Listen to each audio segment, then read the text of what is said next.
This time, could I have Pastor Matt Hafer from Bridgepoint Church? Yeah, let's pray. Father, thank you that we live in a country with freedom enough to be able to express our views and opinions through our leaders. Father, I just pray you're with us tonight and that we can glorify you in what we do and what we say, Lord, and that it is pleasing to you. In Jesus' name, amen. Thank you. Mr. Peroni is on vacation this week, so due to his absence, I will need a motion to appoint a moderator for this meeting only. I'll make a motion for Lamar Frederick. I'll second. All in favor? Aye. Opposed? Mr. Frederick? Thank you.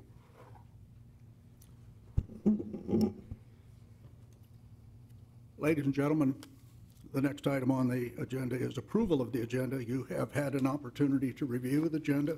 All items thereon. Are there any amendments? Whoa, public hearing. I thought, I'm sorry. It's okay. Public hearing with respect to the Lewiston Estates subdivision. Chair will entertain a motion to open the public hearing. I'll make a motion. Thank you, Mr. Clemens. Second. Been moved and seconded to open the public hearing. Madam Clerk. Mr. Clemens? Aye. Ms. Tinneberry? Aye. Mr. Steiner? Aye. Mr. Francis? Aye. Mr. Peroni is absent. Hirschberger votes aye. Mr. Frederick? Aye. This is a public hearing with respect to a resolution to establish the Lewiston Estate Subdivision Special Road Special Assessment District role. Ladies and gentlemen, those who are here this evening and have properties within the Lewiston Estates Subdivision, make sure you sign in over here on the table in order to preserve your right to appeal going forward to the special, or to the Michigan Tax Tribunal if necessary. Madam Clerk. This resolution is to establish the role only. This will be a 15-year loan. Each parcel will be assessed $7,000. Like I said, this money will be borrowed from a bank, so we don't have the exact interest rate at this point. I estimated high at 6%. If it comes in lower, that will be adjusted. Are there those in the public that would like to address the board this evening?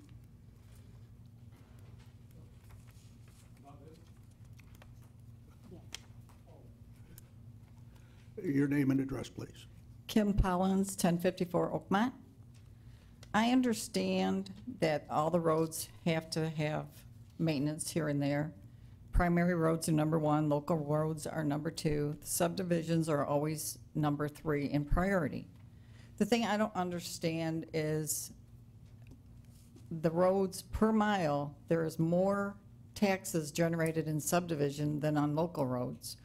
Why would there be no problem for the local roads, houses to also pay some kind of monies towards their roads being fixed versus the subdivision that would equal out a little bit better instead of just penalizing the people that live in subdivisions? I've heard people complain also about the SAD, the future maintenance. There again is no future plans for the maintenance for the future. It was said by Paul Peroni that after 2 years or 3 years there's a guarantee, but after that it's going to break down, it's going to start cracking right away. So why are we putting so much money up front if it's going to crack right away and we're going to still have to maintain it at our costs? Why can't we look at a little bit different kind of repairs, fixing a little bit lesser when we can maintain it over the years at the same, actually, probably, which would equal out the same? I understand that this is to be pushed through, but again, there's no future plans. And the ordinance says that you're not supposed to burn in ditches, you're not supposed to fill in ditches, but people are doing this. The water sits in the ditches, nothing's being done. This doesn't help the breakdown of the roads. A lot of the ditches, if you look, have already been filled in. They were all open ditches years ago. And if you go through burning season, you will see numerous leaves in the ditches just sitting there, not even being burnt until it's time that they decide they want to get rid of it.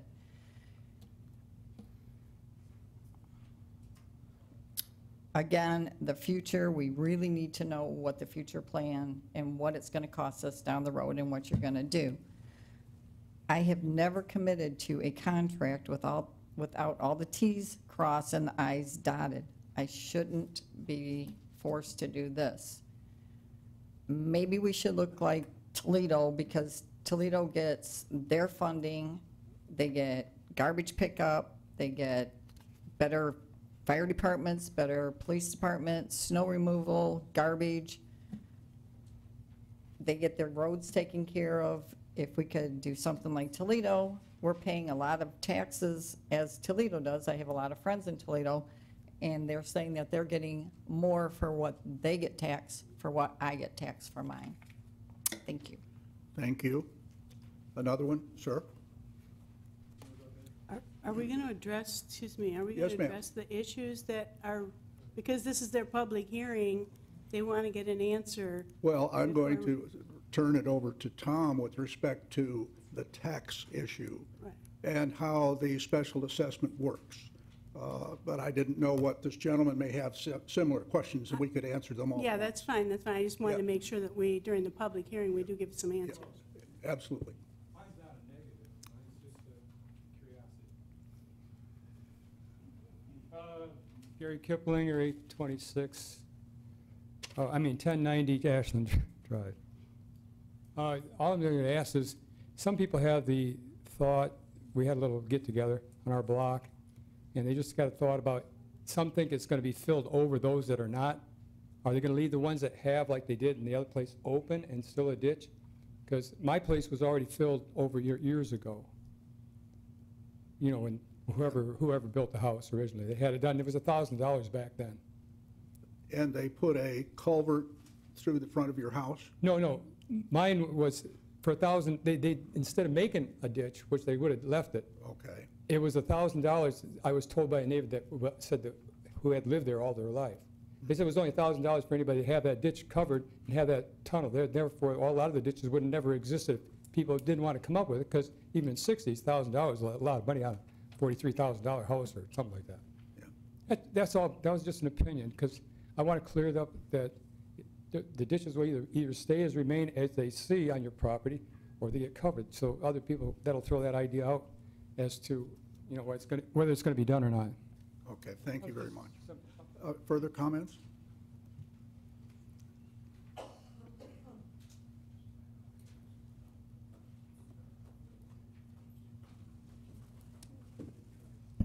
Judy Frankowski, 1115 Ashland Drive.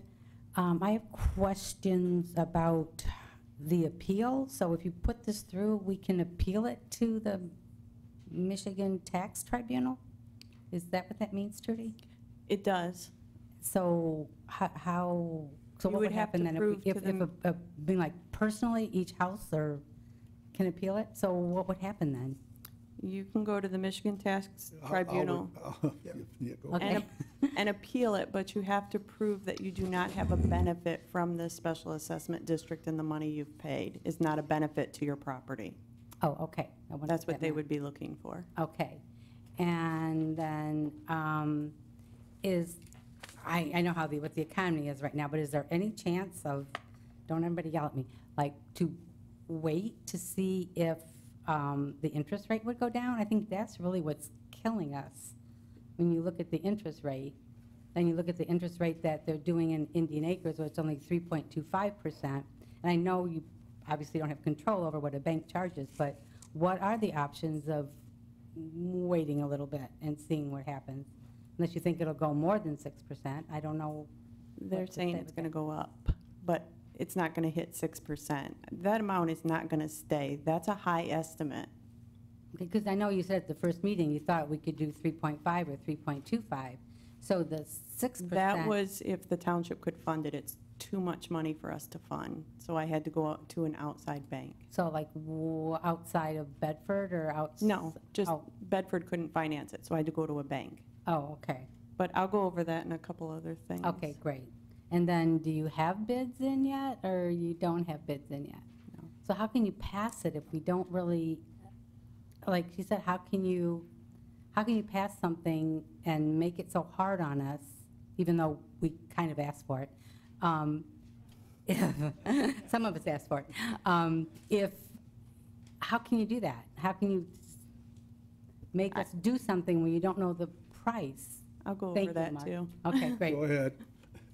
Is that your last question, or? I guess that's my last question. Okay. Those ones are really bothering me. Okay, thank you. You're welcome. I want to wait and see if there's any more before. Is there any other question? We want to make sure that everyone has an opportunity to ask the question.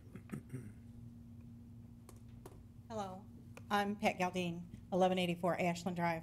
I wonder, since some of the subdivisions near us this has happened in, has that increased their property values and therefore their taxes? Does anybody know?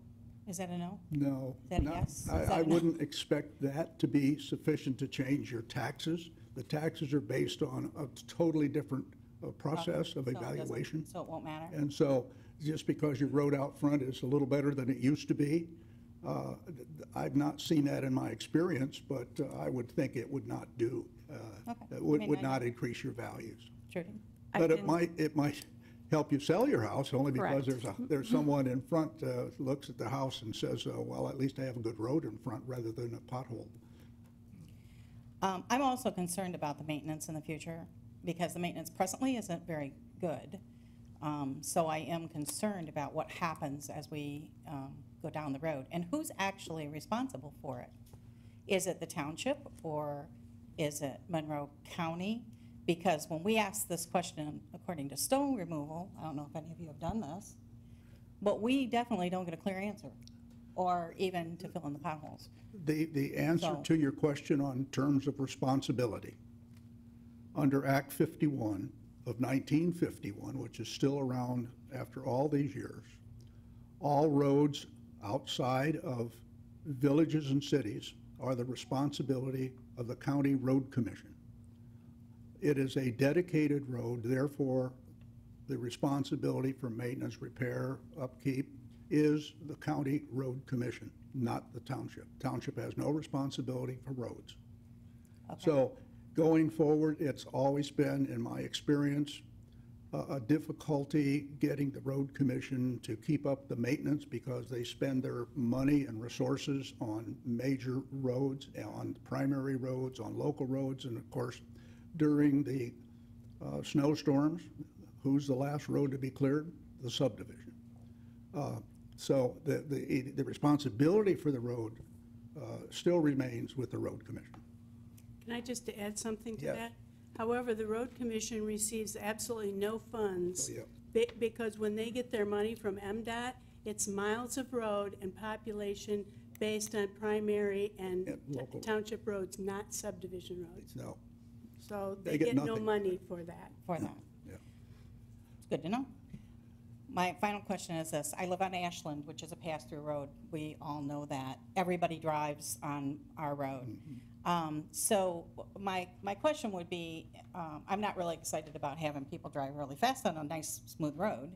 My question would be if there's any plans, or if it's even legal, to put like a change in direction of the roads over time to even out. There are 4 roads. If you look at Ashland, it's beat up. If you look at, some of the other roads, they're less. So, and so I think that if it was one way, one in, one way out, and changed over time, it would even out the wear and tear on each road. But I don't know if that's legal, but it's something that we could maybe consider. We can ask the road commission if they would consider that. It is their responsibility to establish directions, and how the road is maintained. Now, I can understand your concern because when you have 2 cars passing on the road itself, the edges take a lot of beating. We also see garbage trucks on the edges of the road. We see school buses on the edge of the road. Hopefully, they will build the shoulders at sufficient strength that it will save the sides of the roads. In terms of directions, I guess we'll ask the clerk to see if they'd be willing to entertain that issue. But it's their concern, it's their issue, it's their determination. I mean, I understand it'd be a headache Yeah. for the schools and other people, but it still might, wear and tear. Since we're paying for the road, it's almost like we have a private road, right? Oh, Private Almost like. private roads are an entirely different issue. Ah, Those are, Good the idea. private roads, the responsibility is for those who live on that road. And that's the difference. Mr. Graham, would you give the steps, I think we have one more please? question. Oh, one more question, I'm sorry. Oh, more. I mean, along the same line. Name and address, please. I'm Adam Beeman from 1055 Oakmont Drive. Thank you. So along the same line, I mean, would that be, would speed bumps be something that would be considered? I know that's another hassle.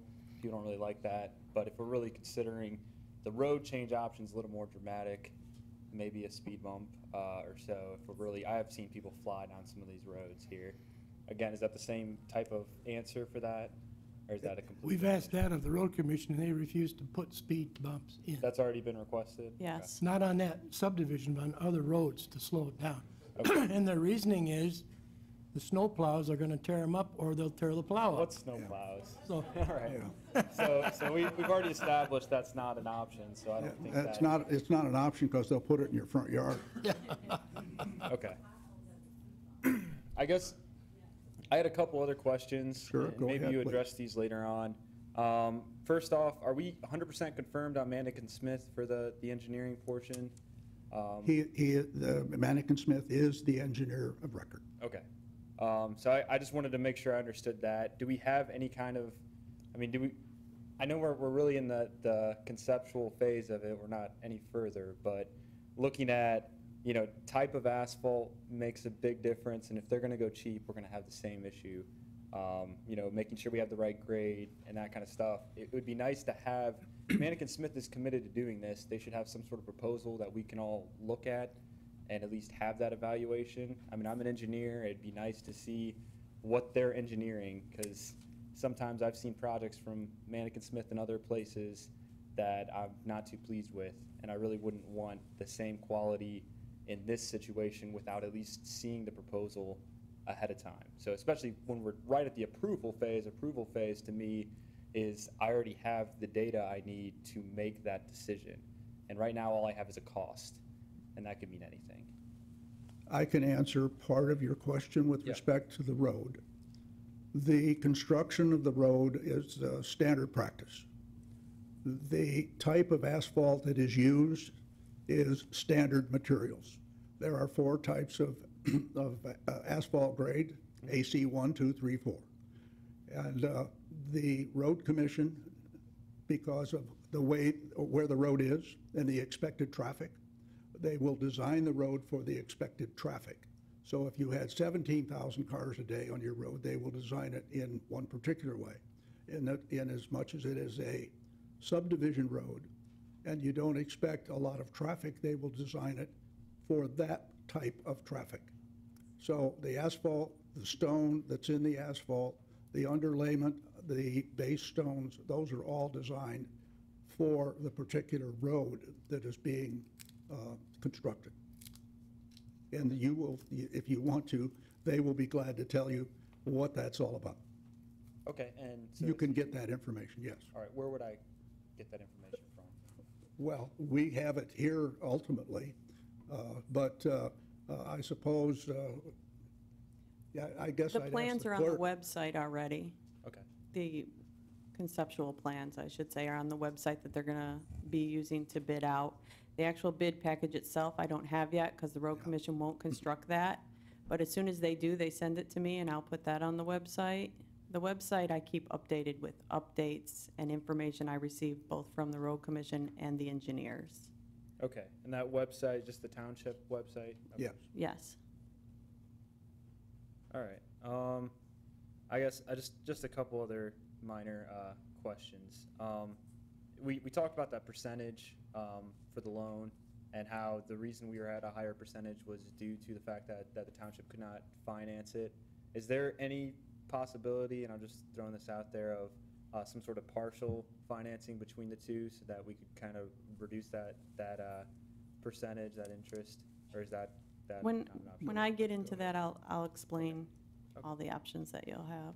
Sounds good. And then I guess the other thing is I'm really curious on the locations. So we picked, sections of these neighborhoods, and there's other roads that necessarily not included versus included, and they're deemed Lewiston Estates. I guess who factors into that, making that decision? And I guess is there any kind of appeal process or evaluation process on making that decision? Because some of the roads, I don't want to put more on the people living further in the neighborhood. I do live close to Lewis Avenue, so it's less of a burden on me compared to some of the other people further in.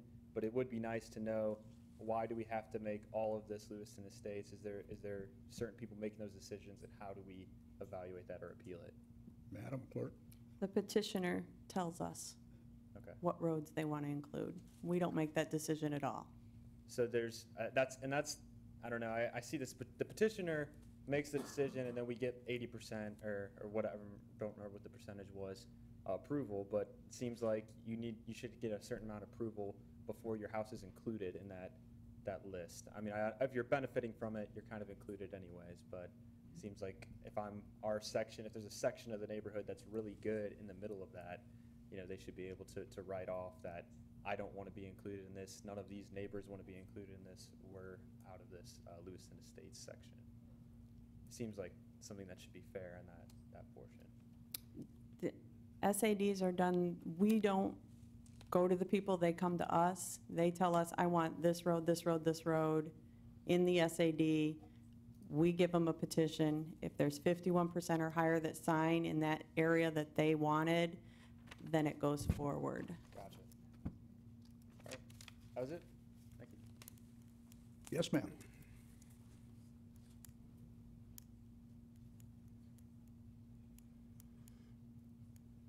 Carol Lake, 1138 Ashland Drive, and I'm probably going to sound really dumb, but I'm a late night TV.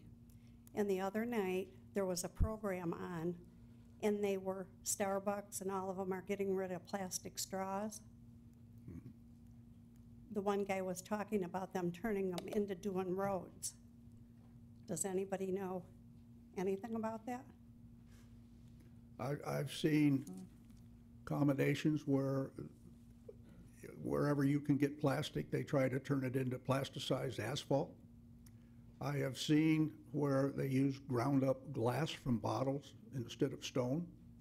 There is a lot of technology that people are working on from time to time to change the composition of asphalt, to put different aggregates or stone in the asphalt. So I don't know of anyone using plastic straws at the moment, but that doesn't mean that somewhere there'd be some technology that would do that. Ms. Tinbury? The road commission goes to asphalt producing companies to get the bids. And as far as I know, and I keep up with the road commission, they are not using any companies that put in other things besides the asphalt manufacturing that they do. Okay, well, I just thought it might be something to look into, but I don't know where to even try to look into. We so. wouldn't have that. Again, as Trudy said, we are only the facilitators for this special assessment district. There are state laws, and probably Tom could speak to that better. There are state laws that regulate the whole thing that we don't have any choice in, we have to go with. And again, the road commission has total determination over what kind of substance is used. And what they do is they go for a bid for all the roads that they have on their project list. They get a better price when they bid them all out together. And so, whatever that company that's getting the bid, whatever kind of asphalt plant they have, that's what is used. Okay. All right, thank you. Sir?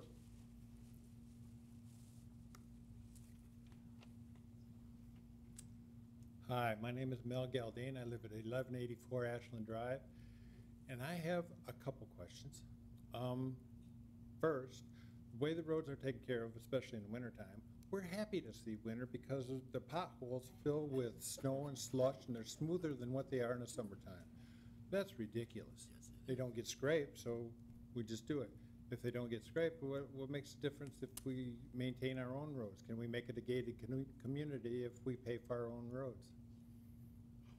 Well, that's been my experience for the last 20 years, is that the pothole is not handled in the wintertime. They wait until the spring because their first duty is to get the snow off the roads and do other things. Then in the winter, they use a cold patch. I think Ms. Tinberry used to work at the road commission, so she knows a lot more than I do. But they use a cold patch. And with all due respect, I've seen them throw a cold patch into a water-filled pothole. Exactly. You would look at it and say, what the heck are you doing? But that's the way it happens from time to time. Then a week later, the pothole's back again. So it's not only occasionally and most definitely a waste of material, a waste of energy, resources, and time. But hopefully, if they rebuild your road and rebuild it correctly, you won't have any potholes. Again, Good joke. That's what happens. I've seen it happen. I'm sure others on this board have seen the road commission do similar events. Just throw it in a water-filled pothole and move to the next one, and then you wonder why they skipped that one and did this one. It's a hit-and-miss proposition. I understand they're trying to do a good job, but sometimes if you see 50 potholes right in a row, they probably get a little tired of seeing potholes, but that's as far as I'm going to go. I had an experience one time when I was going out to get the mail, and the county guys were coming through with their sticky stones that they throw in the holes. They don't prepare a hole or anything, like you said. And so I asked the guy with the shovel, I said, can you tell me, is it heads you fill a hole or tails you fill a hole? He says, what do you mean? I said, well, you filled that hole, and that hole, but you didn't fill that hole, or that hole. And they got mad. They got really upset. And now they come at 2 o'clock in the morning where they can't see any holes, and they just sort of throw stuff around.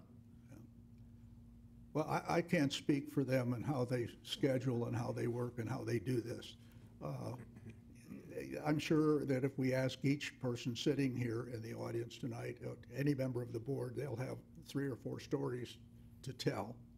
But I'm not defending them, but sometimes you look and see what they're doing is just, you just marvel at their actions, but they're trying to do the job as best they can sometimes, and other times I'm sure it gets out of control. That's as far as I'm going to go.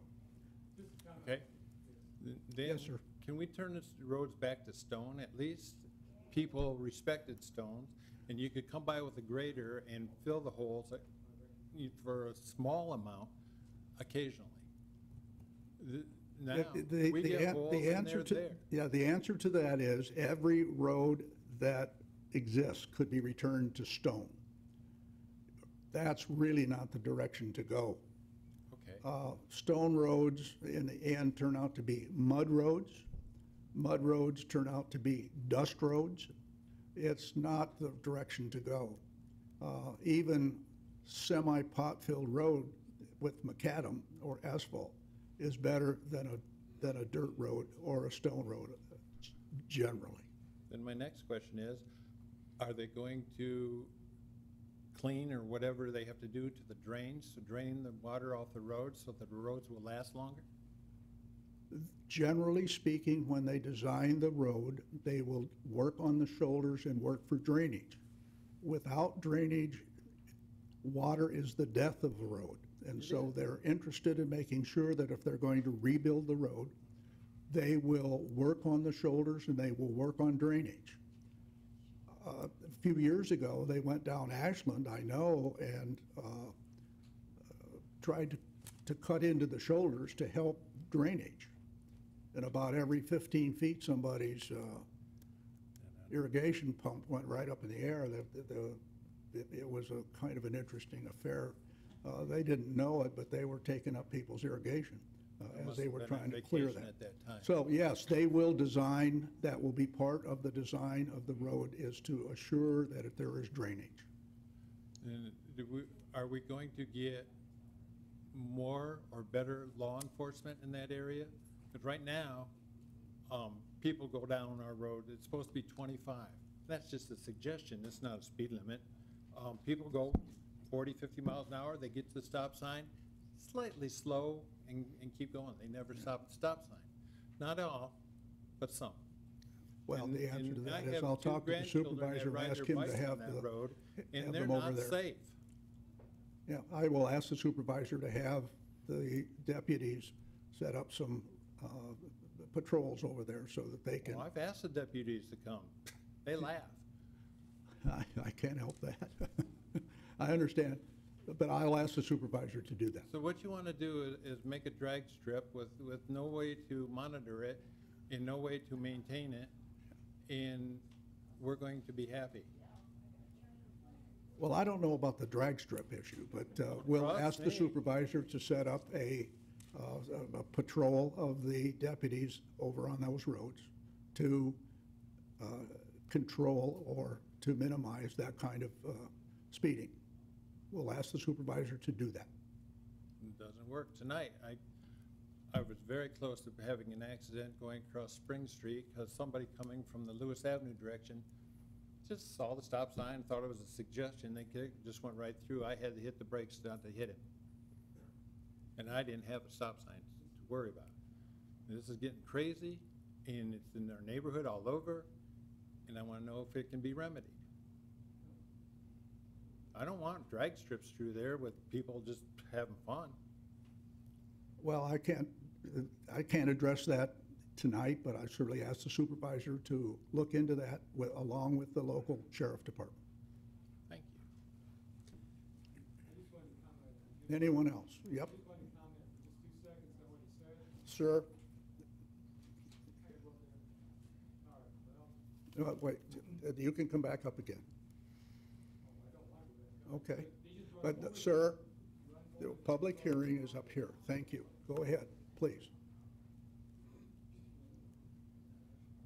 Devin O'Brien, 1168 Ashland. It's good to see Ashland represented tonight, by the way. I was rather surprised. I lived down here for 3 years now, and sometimes when you hear just one person say something, it's just not enough. You need to hear it from other people and maybe get the same message across. The last gentleman was up here. I'll just comment to that really quick. I agree with him in the fact that our road right now, as bad as it is a speedway. It is bad. I've seen people fly through there regardless of the potholes. I live near the corner of Indian and Ashland, and the stop signs are pointless, really. I hate to say that, but people ignore them. I see people just go through like they're not even there. So I wanted to echo that and to let you guys know. I'm more than happy to let the police sit in my driveway if they want to.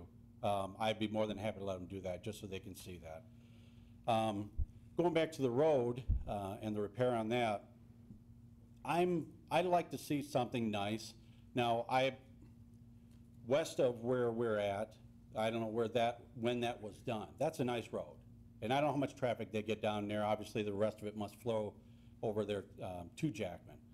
I'd like to see something like that. And again, I apologize for not being here at the last meeting to hear everything that was discussed. Personally, I would have liked to have seen speed bumps just because of the people that are speeding down our road and that. But I would like to know, I think the one gentleman said it, what are we getting for our money? I want to know that up front. Real quick, I come down Dean Road usually from work. You see how Dean Road is. I hope we don't get that, because that's a lot of stone, and I don't know if there's asphalt even on there. And I don't know if that road is done. I'm just comparing. But I do like the road that's on the other subdivision west of where we live. So, thank you. Yes, indeed.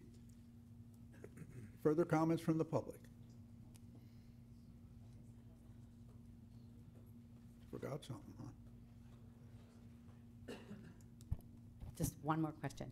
So, could we like take a $7,000 tax deduction in the state of Michigan for this? No. You can't? Can it go like, no? He's laughing at me now. No. I don't think so. You can't do a tax deduction I don't for it. know. And no tax break, no nothing. See, my answer would have been talk to your tax advisor. Okay. Good advice. Well, because that would make sense, and we pay taxes and not getting anything for it. It's a public road, and it seemed like there ought to be some perk for doing it, but just thought I'd ask. Yeah. Mr. Thanks. Steiner? Ms. Frankowski, I'll defer to our CPA here. But I think the one thing that I've heard in the past when people talked about, you know, the SADs and what it costs, I think, Mr. Francis, if somebody wanted to take a home equity line, they could write that out, but it's not much. Is that correct? You mean the interest? Yes, but Yeah. that's all they could write off is the small amount of interest. If they can deduct interest, the tax laws have changed quite a bit on Right, that's why deductions. I didn't know if you knew that. It depends on what your income level is and the like, and whether you fit into the category, whether you can deduct, or is it easier or better for you to file a standard deduction or not? As far as the question of deducting any special assessment, whether it's roads or sewer or whatever, it adds to the value of your property, and if it does that, it's not deductible as tax. Well, we're kind of off the beaten track here. Yeah, we So are. let's get back. Is there anyone else who'd like to speak? Yes, sir. Oops, we got two. Go ahead, please. Brenda Miner, 1054 Maple Way. I just have a question about, you said you're going to go to the bank for the loan. It's, in my experience, the credit unions usually have better interest rates. Didn't know if that was a possibility. I can't speak to what your credit union does or does not do. No, I just mean credit unions in general usually have I'll lower answer interest that when I rates. answer all the other questions. And I'm not real clear on how we're paying for. I'll our- go over that Yeah, too. she's going to go over that, too. Okay, great, thanks. Bill Johnson, 1200 Ashland Drive. I'm another one of those famous Ashland Drive people. Back in the early 70s, when we bought our property, there was an open ditch that ran most of the way down the north side of Ashland Drive. And several of us property owners got together, and I guess it would have been the road commission came in and laid tile and set up the open ditch so that it would be properly tiled, and we got a bill for that. And then they said, that's as much as we do, now you've got to find a contractor to finish the job. So we hired Terry Benecke's firm, and he came in, and we had to pay, well, we had to provide the dirt, and he provided the equipment, and when he got all through, it was a pretty professional job, and it looks nice, and it's correctly sloped from the houses to the street. And I guess in the last meeting, I heard the engineer give us some ways that they were planning to improve the technology of the job to get the cost down substantially. And one of the things that I would hope could happen is that those of us that have well-installed tile and grading and setups could save that, and it wouldn't all be torn out and replaced. So I'd just like to offer that as an idea. My experience is the engineers look at that, and they understand what is adjoining the road. Whether they'll save it or not save it, I don't think we know at this time, but clearly that would be something to look at. Anyone else, please? There being none, Mr. Graham, would you please give the steps for the Special Assessment District and what this meeting is about tonight? Yes, thank you. And the clerk, Ms. Hirschberger, will explain the details here in a little bit, the numbers, the dollars, and all of that, which is what you're going to be primarily interested in, I'm sure. But I've listened to what you said, and I am sorry that the things are the way they are. But yes, the road commission is in charge of these roads. They determine how they're repaired. They determine if they are fixed or not fixed and what priority they are. And unfortunately, and I live in a subdivision, unfortunately, subdivision roads are in the lower end of the priority, and it's based entirely upon traffic. So those roads that get the most traffic, they get the most road work out of the county. There really isn't enough money for road repairs. A lot of these roads were built at the same time way back when. They're all deteriorating at the same time. It's a statewide problem. I don't know what the answer is, but I do know there will have to be some answer because, as Ms. Tinneberry indicated, the Road Commission doesn't receive funds. They only can pay out what they receive, and they don't receive enough funds to pay for these sort of repairs. So, somewhere along the line, way back when, believe it or not, this must have been a problem because they passed laws to allow for these special assessments. And even though there should be some state or county expenditure of money to take care of these roads, some people, it just gets to the point where you can't wait, and so they have set up this process of special assessments.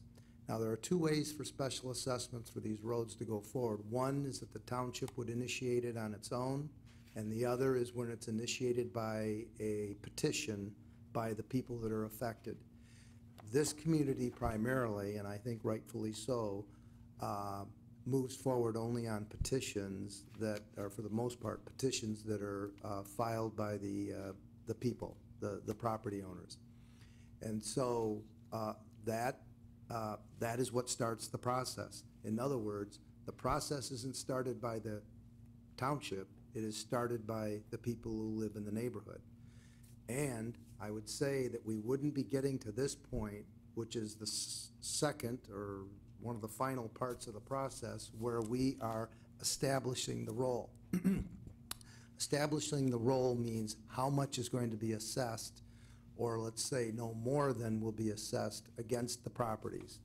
And that usually is based on an equal parcel basis in the subdivision, because parcels are more or less, lots are more or less the same size.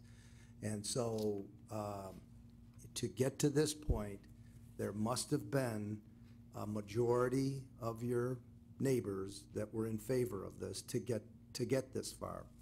And I know it's hard for those that are against it, and I know it's hard for those that are philosophically opposed to paying more money over and above the taxes that they pay. But this is the reality of how to get your roads fixed, and there have been a lot of roads fixed in this township through this process. And while it's hard to take, it's hard to swallow, you do get the job done. The township is, and I've heard this said earlier tonight, is the facilitator. They take in the petition, they act on it, they process it, and the road commission will act upon the township's actions to approve this sort of improvement. And so that's the process, and I'm sure somebody asked, well, how can we approve something what we don't know because it hasn't been bid? Well, the whole idea there is if the bid would come back at some very grossly extravagant amount, then they wouldn't go forward. They would go back to the drawing board. So, and I'm sure these numbers are going to be explained by Ms. Hirschberger here in a minute, but that's the process, and many, many roads in this community have been fixed this way. While it's something we wish we didn't have to do, it unfortunately is the reality, and that's how we get these roads fixed. And you've seen it across the township. I'm sure you go to other subdivisions and you see it being done. Lewiston is an older subdivision, and the roads were built a long time ago. And like I say, these roads are deteriorating. Now, with respect to the freeway argument and the speed bumps and all of that, you know, the way subdivisions are built now and the way they're designed, we don't allow those long, straight thoroughfares anymore. But unfortunately, way back when we did, and it does lead to speeding. I get that. It does lead to a dangerous situation. And I would agree with what Mr. Frederick said, that we have contract deputies here, and if we suggest that they set up some enforcement in the area, possibly the word will get around to slowing down. Hopefully not. Hopefully none of you will get a ticket, but if we do that. So So I think that is a possibility. I know it happened in the subdivision that I lived in. But, so again, we wish we wouldn't have to do this. A majority of your neighborhood has decided this is the way to go, probably because, like Mr. Galdine said, the roads are so bad, you have to do something. You can sit and say, well, let's wait for the laws to change, let's wait for the legislature to do something. You just wait, and the roads just get worse and worse, and people get hurt, and vehicles get damaged. So this is where we are. And I would like to turn it over to, unless anybody has any questions, I'd turn it over to Ms. Hirschberger, who I'm sure will give you the dollars and cents that you want to hear. I'm going to start off by answering some of the questions. As far as the ditches, if your ditch is open currently, it will stay open. If it's closed currently, it stays closed. Nothing will change. As far as tile, if the tile in front of your house is deemed good, it's not broke, they're not going to touch it. So if you have a ditch that's filled and the tile is good, it will not be replaced. It will not be touched. As far as the amount, it's $7,000 per parcel. It is over 15 years. I did call around. I tried credit unions. I tried banks. One bank would let me go 15 years. Otherwise, they were going to go 10, 5. So I took the 15 years. They can't give me an interest rate until after we bid it out and I have a good amount to say that's how much I want to borrow. It could come in less, can't go any higher than 10%. It could go up 10%, that's the max. As soon as I get that interest rate, I will get a letter out to everyone letting them know. Here's an option for you though. You get the letter, you see the interest is, let's just throw a number out, 4.5%. You can go and get your own loan if you can get one cheaper, pay it off at the township, and pay off that loan however you want to do it. You can pay this loan off before, and the letter I will send out to you for the resolution will tell you, you have till October 31st of 2019 to pay it off without any kind of interest, however you want to do it. If by October 31st of 2019 you don't pay it off, that's when it's going to roll onto your tax bill every December. The first year will be without interest. After that, you'll have interest on your tax bill with that payment.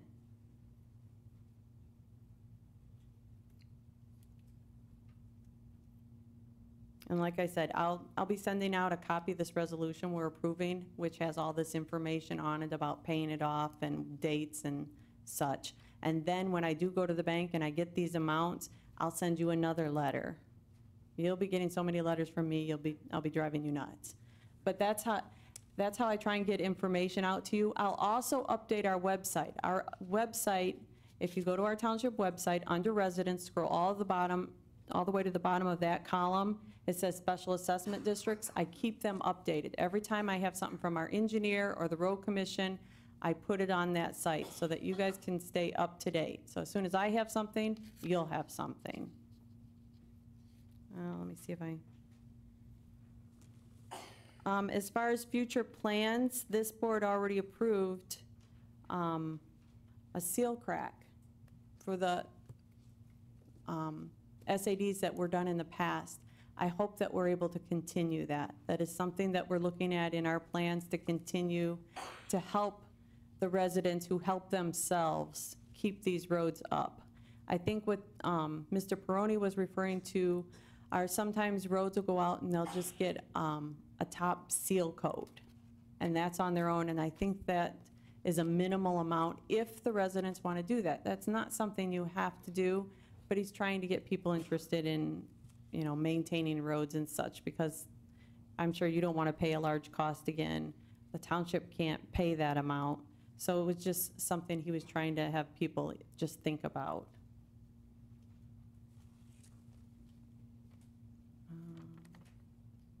Did I miss any questions that you guys? No. Okay. I do have a comment though, Trudy. Unless you know something different than I do. If, from what I've heard, there are homeowners who have filled in their ditches so that they have a level mowing, but they haven't tiled it. If you have filled in your ditch with dirt and you have grass growing over and it's the place where the engineer determines that there needs to be drainage, because filling in a ditch takes away the drainage, the water lays on the road and it breaks up the road. So if you have filled it in, you said we won't touch them, I'm pretty sure that if it's impeding the drainage, Right, they won't remove tile. But, Correct. okay. But if someone filled it in without permission and there's no tile under there, you're going to end up with an open ditch. Yes, because they need that drainage. Correct. That's all. Just wanted- One final question. I'm sorry, I just wanted to ask a question on that, because I've been here, oh, I'm sorry.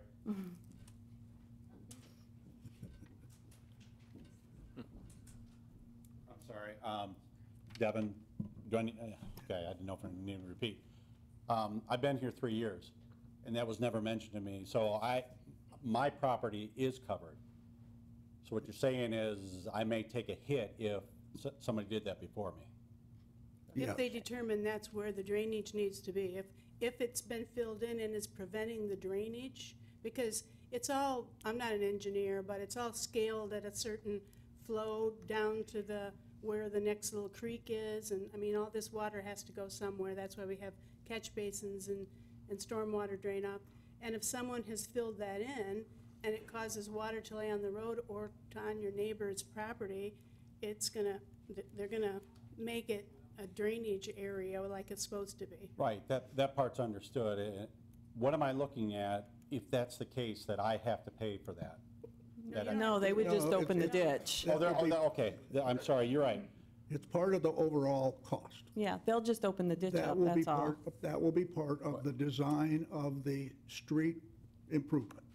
Unless you want to put a Yeah, tile see- in Oh, there. well, if you wanna, I That's a don't want whole this in different front of my house. story. if Yeah, you wanna. well, then you'll have to pay for the tiling. 'cause That's they're what not I gonna- want to know, is Yeah. do you have a cost on what it would cost me? I have no idea. Okay, No, that would be after the project's done. If you want to talk to the contractor who has done that, then you can do something as a side job for them to do that, but it would not be part of the project. yeah, I know it's been 3 years now, but is there any way that I can find out from the township at all, or any way that I would know whether if a ditch was filled or not? Is there any way You to will find that find out when the design is completed. But you could go to the road can commission or go to- drain commission to see if someone pulled a permit to fill that ditch. Okay, that's what I need to know. Yeah. Thank you. No further questions. The chair will entertain a motion to close the public hearing. Mr. Clements, second. Would the clerk please call the roll? Mr. Clemens? Aye. Mr. Steiner? Aye. Ms. Tinneberry? Aye. Mr. Francis? Aye. Hirschberger votes aye. Mr. Frederick? Aye. Your motion? I'd like to make a motion that the resolution to establish the Lewiston Estates Subdivision Road Special Assessment District be approved at the amount of $7,000 per parcel over the 15-year period. Second. Been moved and seconded. Discussion? I have a question, a couple Yes, questions. ma'am. How many parcels are there? Oh, I saw that. I'm asking that because this 177. 177, and I heard a gentleman say that there are other parcels in Lewiston Estates that aren't being included. Is that the case? Because I know there's several different subdivisions called different things within To the, my knowledge, all the Lewiston addresses are included unless their drive is off of Lewis Avenue. okay, off of Lewis Avenue. When you Correct. get So back they don't use the roads at all. Right. When you get back into Pine and Fir, those streets that go the other way, are there corner lots that will be paying a double assessment because they have frontage on both? No, No. No? no, because it's Just per where they're- parcel. Just where their drive is? Right, if their drive is on the road and they're in the special assessment, they'll have to pay it. If their driveway is not within the special assessment, then they should not be included. Okay. But like, again, I went on the residents, and there is, I think, there might be there's one extra parcel, that when they did the roads that the gentleman was talking about in Enchanted Forest, he did not pay because his driveway was off a different road. So he's willing to help pay for this so that we'll pull it all the way up that little distance to hit his driveway. That's what I can remember. This was before you became the clerk. I think you were deputy, but you weren't the clerk. There was a big upheaval, and I thought it was over in that subdivision somewhere, that area, that there were people on corner lots, because they were in maybe a different name subdivision, they ended up not having to pay anything, and there was a big controversy, and I just wanted to make sure we were covering all that. The assessing department was going through and making sure that. Yeah, they were looking at driveways for me, so that people who didn't have drives off of that would not be included. Okay. Been moved and seconded. Would the clerk please call the roll? Hertzberger votes aye. Ms. Tinnevery? Aye. Mr. Francis? Aye. Mr. Clemens? Aye. Mr. Steiner? Aye. Mr. Frederick? Aye. Excuse me, what was the percentage? It was 54%. Thank you. The next item on the agenda is the approval of the agenda.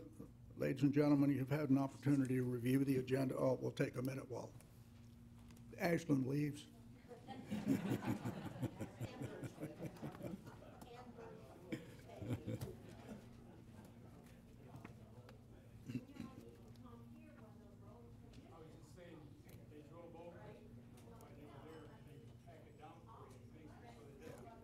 Oh, yeah.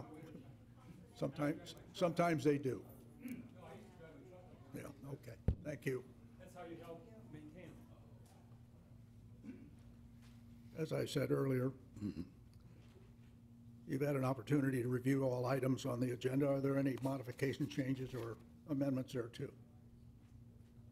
Hearing none, the chair will entertain a motion to approve the agenda. Motion to approve the agenda is submitted. Thank you. Support. Moved and seconded to approve the agenda as published. Would the clerk please call the roll?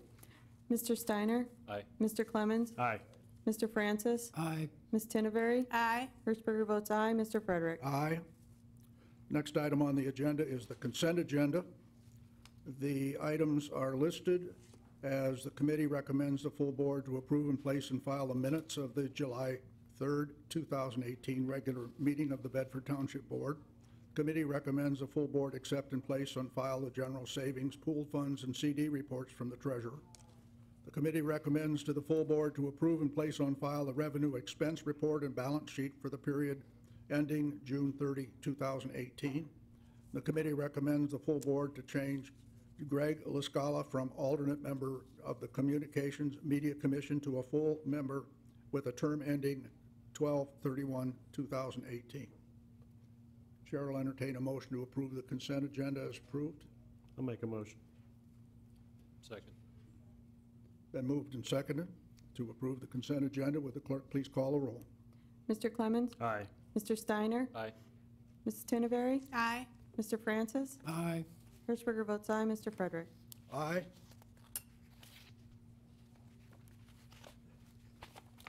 The next item on the agenda is presentations. Ms. Tinbury. Oh, I'd like to honor Mr. Whipple. I'm disappointed that all she the was people clerk left. when I was supervisor. Yeah, that's right, for a little while. Yeah. Would you go? Yeah, you too. Sure.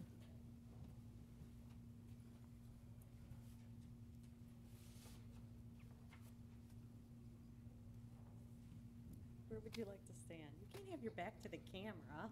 I don't know which way you want me. How about right here? My wife said don't stand under the light. Okay, can't stand under. First of all, on behalf of Mr. Zorn and Mr. Shepherd, Trudy, you have to talk into the mic. Sorry. So they were not able to be here, so that is from them. But the Township Board is here, and we would like to honor you. So this is a proclamation honoring Bedford Township Fire Marshal Ron Whipple. Whereas Ron Whipple served the Bedford community as a member of the Bedford Fire Station No. 2 for 25 years, then accepted the position of fire chief for Frenchtown Charter Township for 9 years, and upon retirement became Bedford Township Fire Inspector in March of 2005. And whereas on August 26, 2015, Ron Whipple became one of only 129 worldwide to be awarded the professional designation of Fire Marshal. And whereas Fire Marshal Ron Whipple in 2015 graciously accepted the appointment of interim fire chief through 2017, handling both the fire department's duties and administration and operation, in addition to performing all the duties of the fire marshal.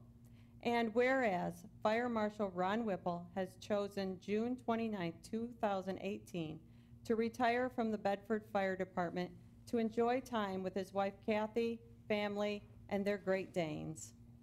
And now therefore be it resolved that the Bedford Township Board and the citizens of Bedford Township wish to thank Fire Marshal Ron Whipple for his many years of excellent service to the community and to wish him well in his retirement years.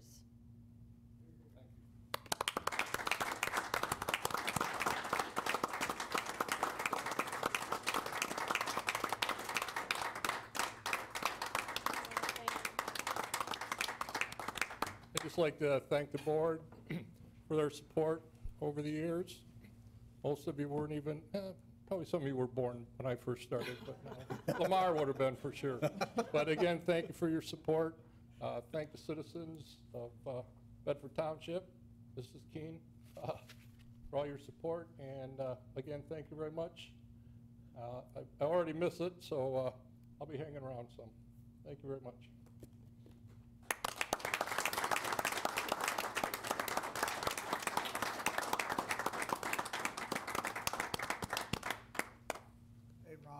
Ron, you don't get away Hey, that Ron. easy. Ron, you have to come up here now. What, where are the Dalmatians? Great Danes? You don't have Dalmatians? Dalmatians tied up. Oh, We got 4 Great Danes. you do? Kathy would be happy to show You you can ride pictures. 'em. Hey, you Kathy. Thank you, sir. Mrs. Hirschberger. Thank you. Lamar, thank you, sir. It's my pleasure, of course. See, been with you too, Chief. Thank you. Thank you. Mr. Grant. Thank you for all those years of service. Good job, really. Thank you. Great. Thanks. Yeah. Is it up here? Thank you all again. Thank you.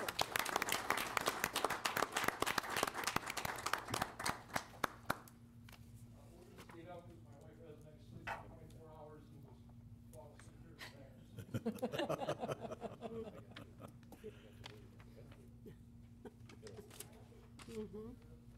The next item on our agenda is public comments.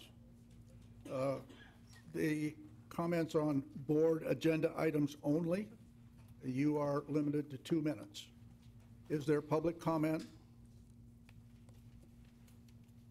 Public comment? Yes, thank you.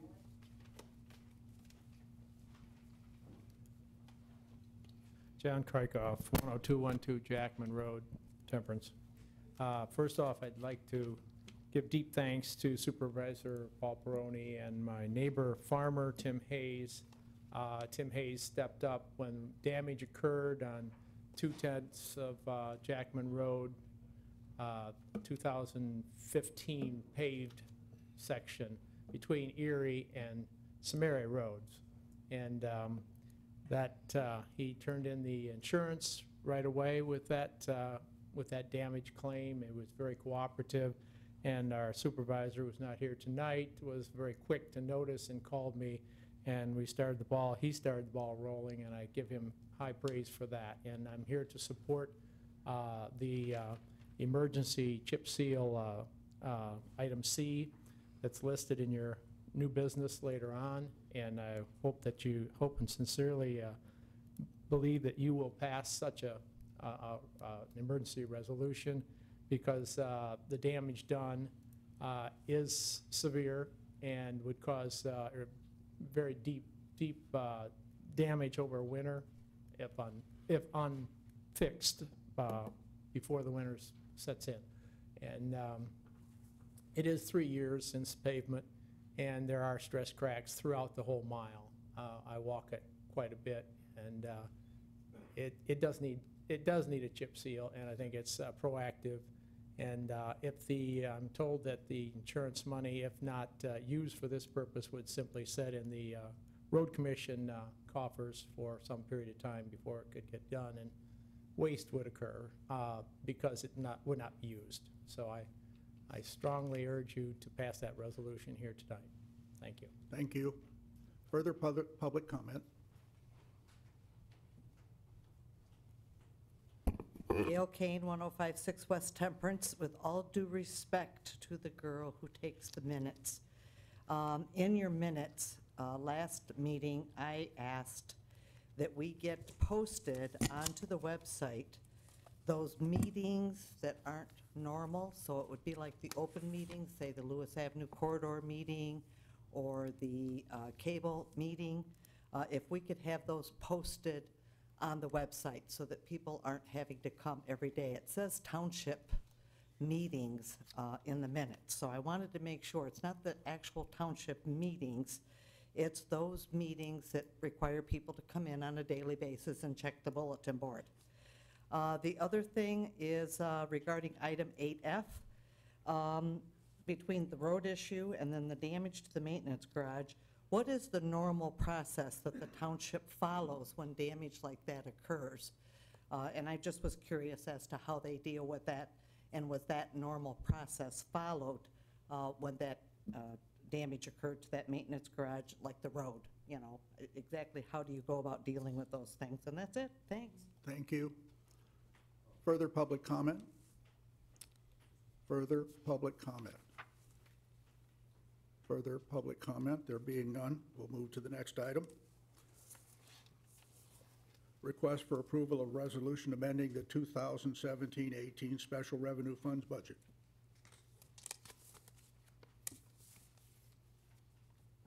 Mr. Manning. Mr. Manning?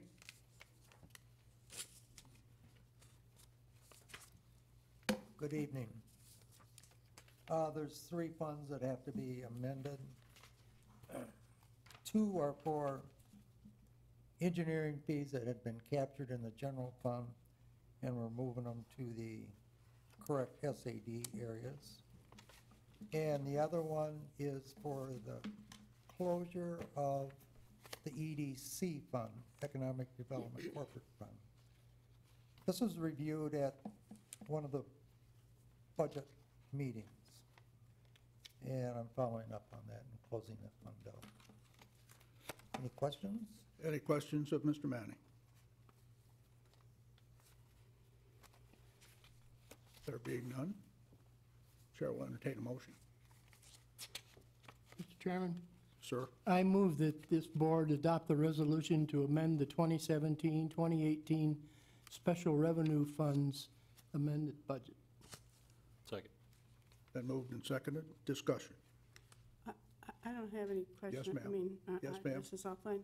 But can I just make a suggestion that in the future, since we only have 3 funds, can we just have a single sheet of paper and not kill so many trees with 6 pages and half of it is just showing that there's no, if we're going to do a budget adjustment, can we just show the ones that we need a budget adjustment on?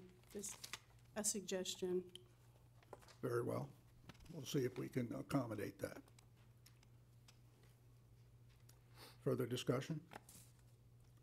There being none, would the clerk please call the roll? Mr. Francis? Aye. Mr. Steiner? Aye. Mr. Clemens? Aye. Ms. Tinneberry? Aye.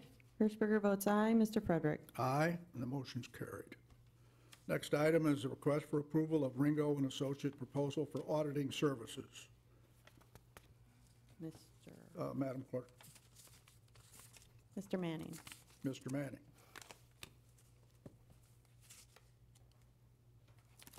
The board requested that we go out for proposals for the upcoming fiscal year audit. that ended June 30th, 2018.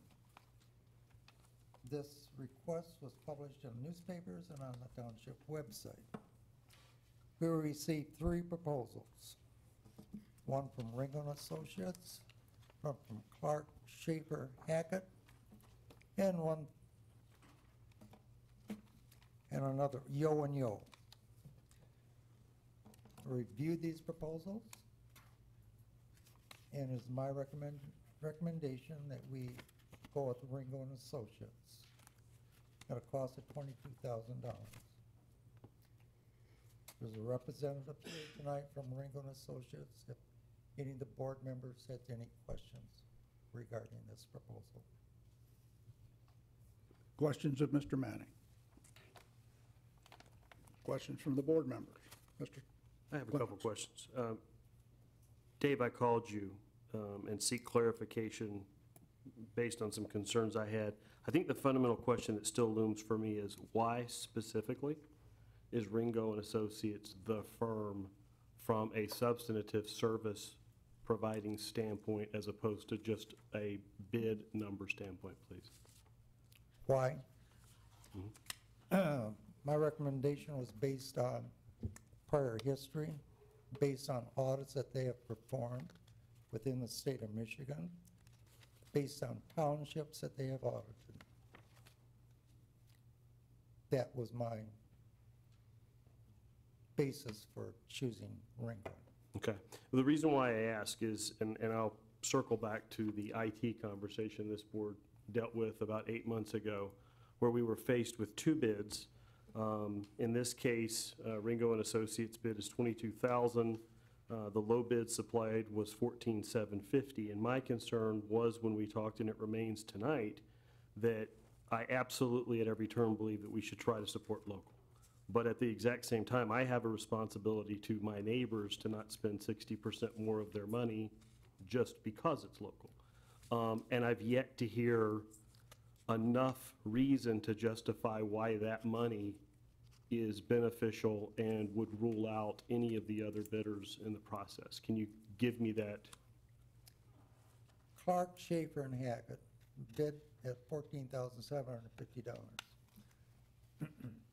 They were the only firm that did not come in and talk to myself, the clerk, or the treasurer.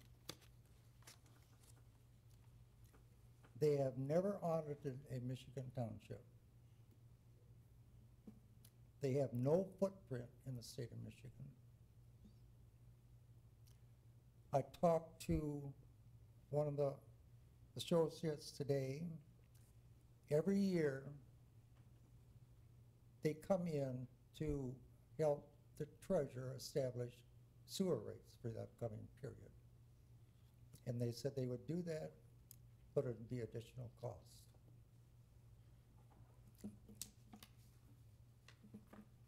Those were some of my basis on this. I mean, if a firm can't come in and review what we have, do you think it's proper that we use that firm? I don't. And that's what I base this entire thing on. Ringo and Associates will come in and review with the treasurer the sewer rates. So, I hope that answers your question. It does. Go ahead. I know you still have a problem with it. I have several problems with it. And I'm trying to figure out the best way to verbalize that in a succinct manner.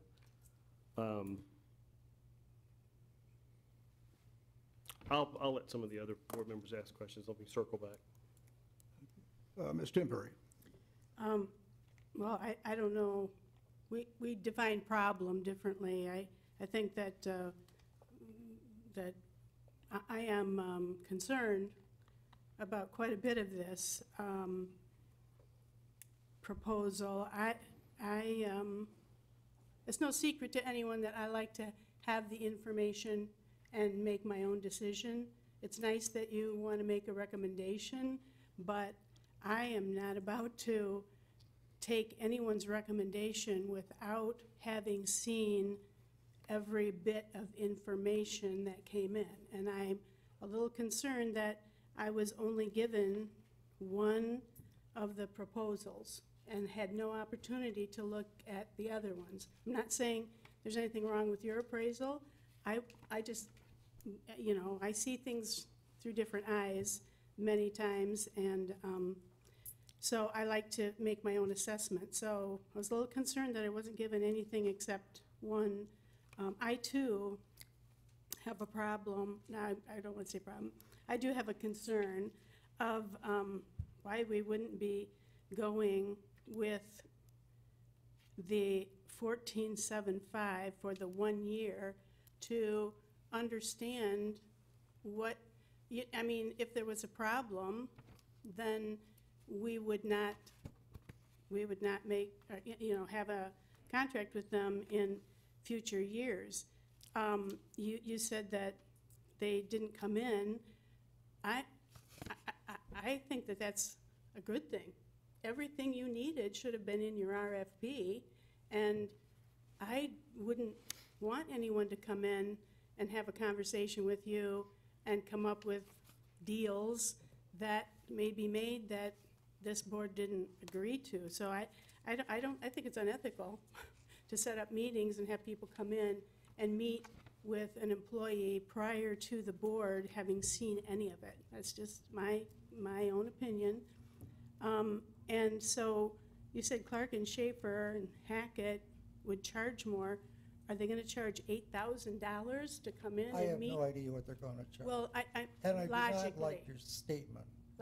Well, you may not like Accusing it. me of setting up a deal. I didn't accuse I take you. that very offensive. Well, I'm sorry you take it offensively, but the opportunity is there for anybody to do that, whether it be you or anyone else on this board. So I just don't think meeting with people prior to the board reviewing it is ethical. That's, you know, it's my opinion.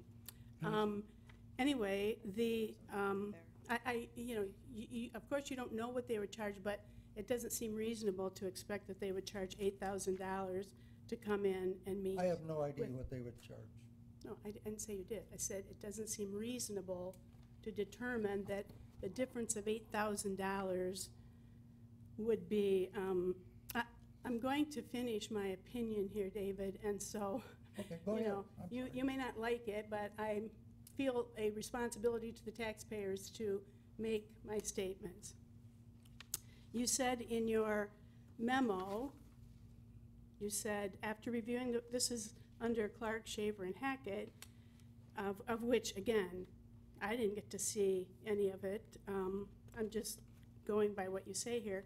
After reviewing the proposal with the firm, it did not include the following.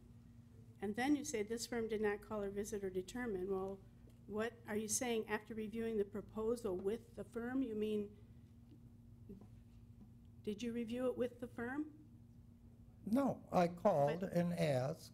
Okay, well, that's what it says, that you reviewed it with the firm, so that made me wonder and question. You said that they didn't include all of these, this list of things, but when I looked through the Ringo proposal that you put in the packet, they don't have any of those things either. So I don't see how that's any different. They don't list any of those things that you have stated in this list.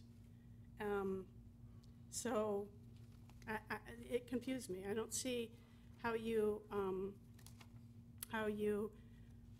entertained that list that they left out, but you seem to, you didn't show that Ringo and Associates put it in either. I just think that as a board member, I would have liked to have seen all of the proposals. The other thing that concerns me is that it was published in the paper on June 20th, and the RFP says all proposals must be submitted by June 30th. We only gave 10 days for something so important as the audit of our finances. I don't understand that, especially when the RFP is dated May 16th. So that's more than a month before the publication. I just have concerns about many, many things about this whole audit proposal. Can I comment now? So absolutely. Clark, Schaefer, and Hackett listed 2 cities that they audit in the state of Michigan, Adrian and Monroe. I talked to Adrian. They have a staff of 6 to 8 in their finance department. Adrian City has a staff of 6 to 8 people in their finance department? Correct. Okay. So they can do a lot of the work that I don't have time to do. Mhm. So, I mean, that's what I was told. I don't think Adrian would lie to me. Well, they could, I don't know. And how does that associate to Clark, with an Hackett or something? Pardon me? How does that associate to this? Do you think that this firm of Clark, Schaefer, and Hackett is going to ask you to do more? I don't know. I have no idea. Okay. I don't know what they expect when they walk in the door. Okay, well, maybe we should just give them a chance and see. And if we don't like it, then we won't do it again. If we can We say, have to have the audit done by December 31st and filed Yes. with the state of Michigan. Yes. And I have to have reports filed with the state of Michigan Yes. before December 31st. yes, yes, I So- understand that. I understand that. Are you saying that this Ringo and Associates has more staff than Clark, Hackett, and, excuse me, Clark, Schaefer, and Hackett? Do they have more? Yeah. I know they only have 2 to 3 individuals present when they do the audit. I have no idea how many Clark, Schaefer, and Hackett will I have here. Okay, well, I looked them up online, and they have more staff than the Ringo, that what is shown here. Yes, they're a much larger organization. Right, right. Yo and Yo is a much larger organization, Mhm. and they have done townships. So, How is it different to do governmental accounting for, I know the funding's different, but how is the audit? are the audits different? It's the same kind of, well, this is many They have years ago. different rules and regulations regarding governmental audits, township audits, city audits, and regular, and nonprofit audits, and for-profit. Right. And I don't know what the different rules and regulations are, but I do know that there's different regulations for a city and for a township. So, Well, I'd like to give them a try, actually. I think that they wouldn't have bid it if they didn't think that they would be able to handle township.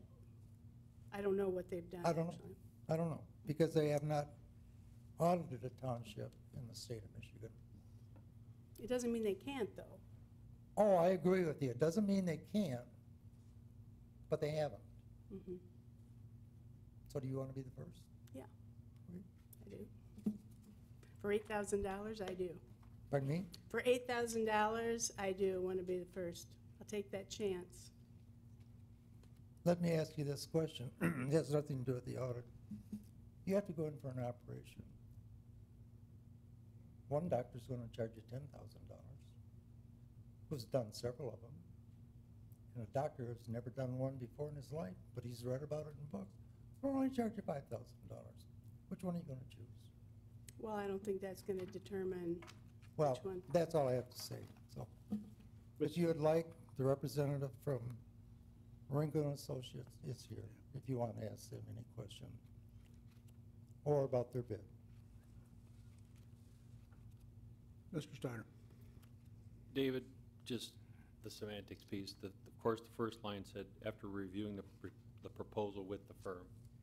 I think you probably meant you reviewed the firm's proposal. You didn't actually review their proposal with them. Is that correct? Or did you call in and review the proposal with them? I called Yo and Yo. Okay. I'm talking about the Hackett, Clark Shaver. No. Okay. So that's. Yes, I did. Yeah, I'm sorry. Yes, I did call. Okay. And we had set up an appointment for them to come in on a Thursday. I believe it was last Thursday at 2:30 in the afternoon. They called that morning and canceled it. Okay. I'm glad I asked that question a little bit different. I got a different answer than I thought, but I'm glad you said that. Makes me wonder why somebody would cancel. I do have a concern over, you know, the difference in the cost. Right. We've got to look at that. I'm going to take a little bit different stance on whether somebody came into the township, whether they called the township, whether they reviewed anything. I've never seen an RFP or an RFQ or anything out there where there's not questions. We've had contracts that we've signed in this township. We know one that we just took care of recently. A lot of gray areas happen in RFPs and RFQs. There's a lot of questions that get asked. I've been in a number of RFQs where you may bid it out to 5, 6, 8, 10 different companies. 3 of them have similar questions. 3 more have other questions. And in all fairness, you need to take those questions and say, I need to answer every one of them, and then I need to give that back to all companies. So everybody is bidding on the same page. Correct. Otherwise, you're going to end up with a contract with somebody that's gray. The only, other, if I even want to call it a criticism, though, the couple things that may have been good to put in the presentation piece, too, is the other proposals. Also, spell some of these reasons out, so we already had them. They've never done townships. They've only done the city of Monroe and the city of Adrian. I would have loved to seen it right here. They scheduled an appointment after you called them to come into township. They canceled. Did they give you a reason? I'm sorry, go ahead. Did they give you a reason why they canceled? No. Okay, so again, I'm asking questions just like an RFP. Oh, yes, I RFP is understand going to come up that. with questions. So the further I talk to you, you're coming up with those answers. And if somebody called and said, I have to cancel our meeting because of X or an emergency or something, you're going to understand that. You're going to say, okay, let's reschedule. But just to call and cancel that does concern me. Again, as Ms. Tinbury stated about, the different things that it says it's not included in their packet, if it's not in the other packets either, that's a tough determination to say, well, they didn't include it, so we can't use them. So we really need to look at that. I understand. We've already had a long beginning, so I'm going to defer. I know Mr. Francis and Mr. Clements have some questions too, so I'll let them go at this point. Mr. Francis. There was an allegation that meeting with a proposing auditor prior to the board action might be unethical. That is not the case. The meeting is to clarify what the audit is supposed to be, what are the funds involved. They didn't discuss the proposal, didn't have the proposal when you met with the other 2, as I understand it. Those just came in. To me, having been an auditor for a number of years, that's standard practice. You need to contact the proposed client before you bid low and get stuck with something you didn't know about. Sure, they didn't come here, but their proposal does state that they have, based on the assessment of the township's prior year financial statements, which they can get off the state treasury website where they're all there. I'm sure all 3 of the firms Yeah, did. and our report's 60 pages long or whatever it is. Right. So I'm sure that they have looked at it, so they have some idea. I was intrigued with that difference in cost, but I think it's a lowball bid to get established in Bedford Township. They don't have any clients in Bedford Township. Because I didn't want to. And you know, that's done all the time. I don't like it being done. If you're the auditor that's being underbid, you don't like that.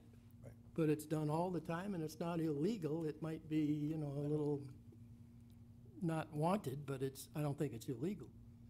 Maybe unethical? Whatever. But I guess if it was my decision to make right this minute, being that we do have some questions before we can understand Clark, what's the name? Hackett. Clark Schaefer Schaefer Hackett. and Yeah, before we can understand their proposal, I think we've got some questions to ask so we can understand it. Is it an apples to apples comparison? Once we know that, then I think the board can make an informed decision on which one to pick. I've got a half a dozen questions listed that you and I have gone over a little bit. Right. And that's just what I would do, which, if we were to do that, we would have to table this till the next board meeting, get our homework done, come back with the results of what we found. And in the meantime, all the board members can get copies of the other two. I think in, It did mention in the report you Yeah. sent out in the packet that if they would like to see one, we've got them, come in, but it's Correct. 40-some pages long, the two combined. There's just a lot of extra copies that might just be thrown away if you didn't have any interest in it, but we certainly don't have anything to hide. right, I So- mean, if a board member wanted them, they were available. Yeah. If they wanted a copy, I'd have been more than happy to make copies. But being that we might want to table, we've got time to get them a copy, if they so choose, so. I guess that's entirely up to the board, but we can't table it too long because. No, I know. We can't go past the next meeting, or at least we shouldn't. I was concerned also in that the wording in our RFP asked for them to prepare the financial statements in accordance with generally accepted auditing principles and standards and the like. A lot of technical verbiage that's in all RFPs, or should be in all RFPs. Two of the firms, Ringo and Yo, verbalize those same buzzwords, if you will. Correct. Clark Schaefer didn't. Correct. And I was amazed at that. I personally think it's a poorly worded proposal, but that doesn't mean they're not a good firm, because they've been peer reviewed, as all the other two have been, by Correct. another CPA firm to see if their procedures are deficient or not. CPAs have to have that done every 3 years. I went through a number of them in my practice. They all did. They all sent us a copy of that peer review, and they all passed, which is good. The primary principal of Ringo and Associate has performed peer reviews, Mhm. so.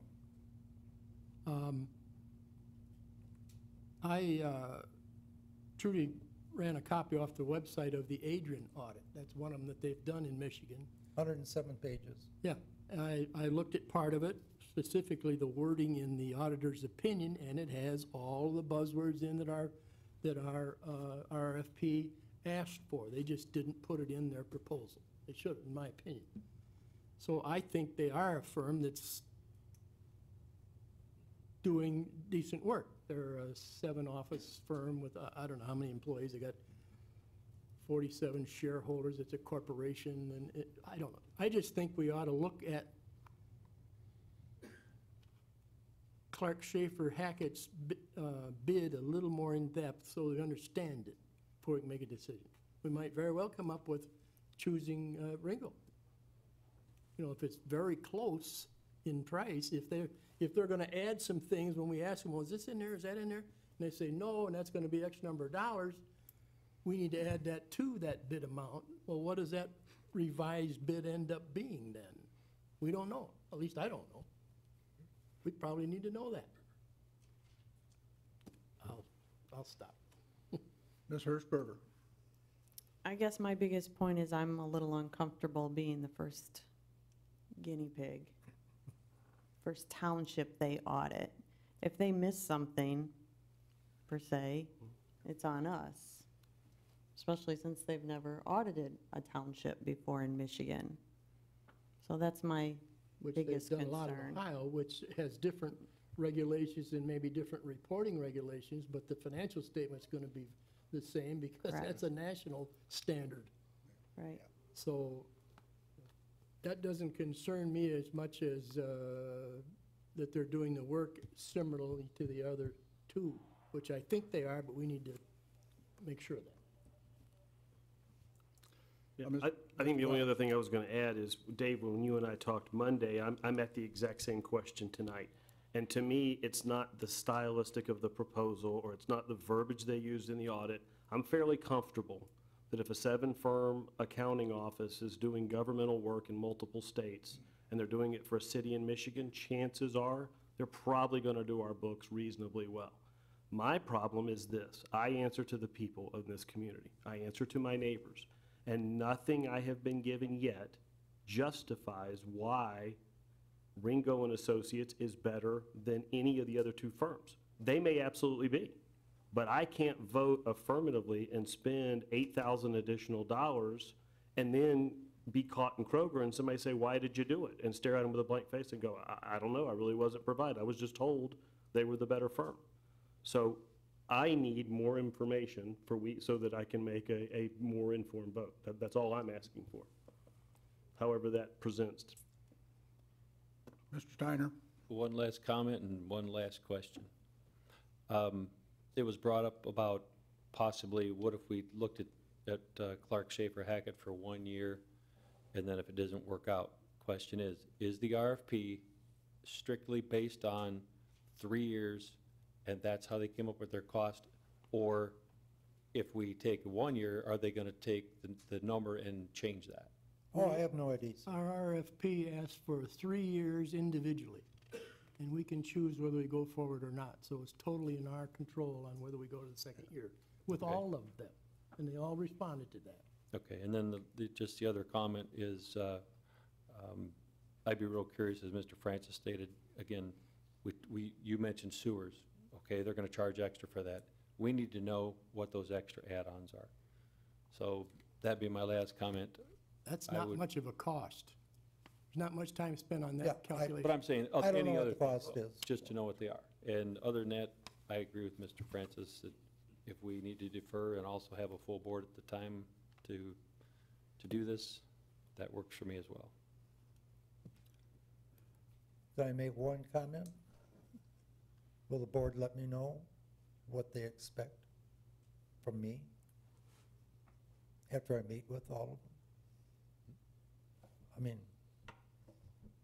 Well, I think, Mr. Manning, that the board is still pondering what direction it's going to go yet this evening. okay. And so I'll ask some last questions that I have, and that is when I see, I'll go back to Mr. Francis. Were you satisfied with the RFP that was sent out for everybody? Was I satisfied? Yes. I wrote it. I know that, but that's why I'm asking you if you were satisfied and they all got the same one. Oh, sure, That's absolutely. good. Number 2, whenever I see, in my experience, and I think Mr. Steiner said the same thing, whenever I see 3 firms respond to the same RFP and one of them substantially out of whack with the other 2, I start to wonder if they really understood the RFP. And in my experience, sometimes after you talk to them, you find out, well, gee, I didn't want to do that, and I didn't think about this, and sometimes it becomes a mess. On the second page, Mr. Francis, of the proposal here from Mr. Manning, it says, after reviewing the proposal with the firm, it did not include the following, and there was a list of issues. Are those important issues from your perspective as in your experience? Yes. They are. Then And they we, might very well be included. they We might just be or don't may know not 'cause be. they didn't say it. Yeah. That gives me some heartburn. We don't know if they're included, not included. Back to some fundamental questions. Obviously, the RFP was written in a manner that said we could reject any and all bids. We could reject the low bid if that's what we chose to do. We could start all over again. But as Mr. Manning has said, we would have to really crunch the time in order to be sure that we got the audit done in time. Bad things happen if we don't get it done by December 31st. Yes, state revenue sharing Yes. would be the major item. So after all of this discussion, what's the board's pleasure? I have another Yes, ma'am. question for Mr. Francis. Can you show me in the Ringo and Associates proposal where they list those things that were said were deficient in the Clark, Schaefer, and Hackett? I cannot, because they didn't make an affirmative statement to that either. Okay, so that's my point. We can't let something lay on the table here to make it appear that one company, when you said that makes you shake, Mr. Frederick, or whatever that was, it's not in the other one either. And I didn't see the yo and yo, and I don't know if it's in there. We can't begin to exclude or put down or say, you know, bad things about a firm that isn't any different than the other ones that we're recommending. I don't think I said any bad things about any of the I firms. wasn't talking about you, David. I was talking about Mr. Frederick, actually. Said it makes him shake. So it should make you shake about the Ringo one, too, because they didn't have it in there either. Well, Let's be fair. My point only is that we can reject all of them if we choose to. Sure we can, but you didn't say that. You said about one particular And one. you can reject the low one if you choose to, or you can accept the low one. The next question is, what does this board want to do? Mr. Francis. As far as the Ringo and Associates proposal, I think those items on that list are in there because our former auditor, Don McGuire, has associated with that firm. I don't know whether it's a merger, I don't know what it is, we haven't talked, but he's listed on that. You all have that packet, so, and he has done that for 20-plus years here. So he knows very well what schedules need to be done because he's done them every year. The two firms has merged. So that's why I'm satisfied with Ringo, that it didn't say the exact words, but you know who's on the staff, and he's been doing it for 20 years. He wouldn't change. Right. And all I'm saying is to make a good assessment and compare the two, we got to find out if the other one does or doesn't. Then we come back. But we got to do it quick. Then I'd make a motion that we table this issue till the next meeting, when all the answers can be completed, or the questions can be answered. I'll second that motion. Been moved and seconded to table this until our next regularly scheduled full board meeting. Discussion? There being none, would the clerk please call the roll? Hirschberger votes aye. Mr. Francis? Aye. Mr. Clemens? Aye. Ms. Tinneberry? Aye. Mr. Steiner? Aye. Mr. Frederick? Aye, and the motion is carried. Please assure that this is on the agenda for the next meeting. Old business, there being none. New business. Request for approval of the voucher for payment. Ms. Hirschberger, please. I'd like to make a motion that the following vouchers be approved for payment. General fund in the amount of $70,168.79. Fire district, $5,959.58. Police fund, $1,610.78. Park fund, $7,225.75. Library fund, $6,123.01. Water revenue fund, $2,251.63. Rehabilitation fund, $30. Indian Acres SAD, $824.40. Mohawk Trail SAD, $238. Downtown Development Authority, $1,037.50. Sewer O&M Fund, $16,565.44.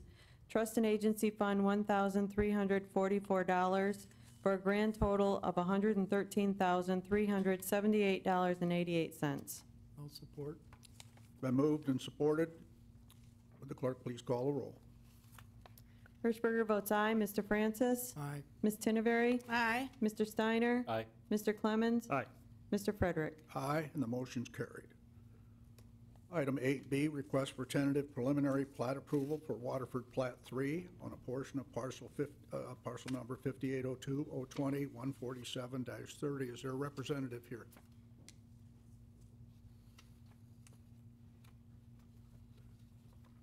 Bill Decker Jr., 2798 Dean Road.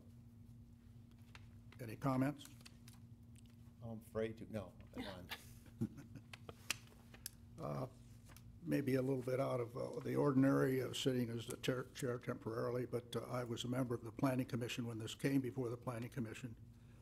The only comments that we received during the hearing was with respect to the regulated wetlands, which the developer has indicated that they will work with MDEQ to assure that they're not destroyed, changed, modified, or transferred over, a number of other things.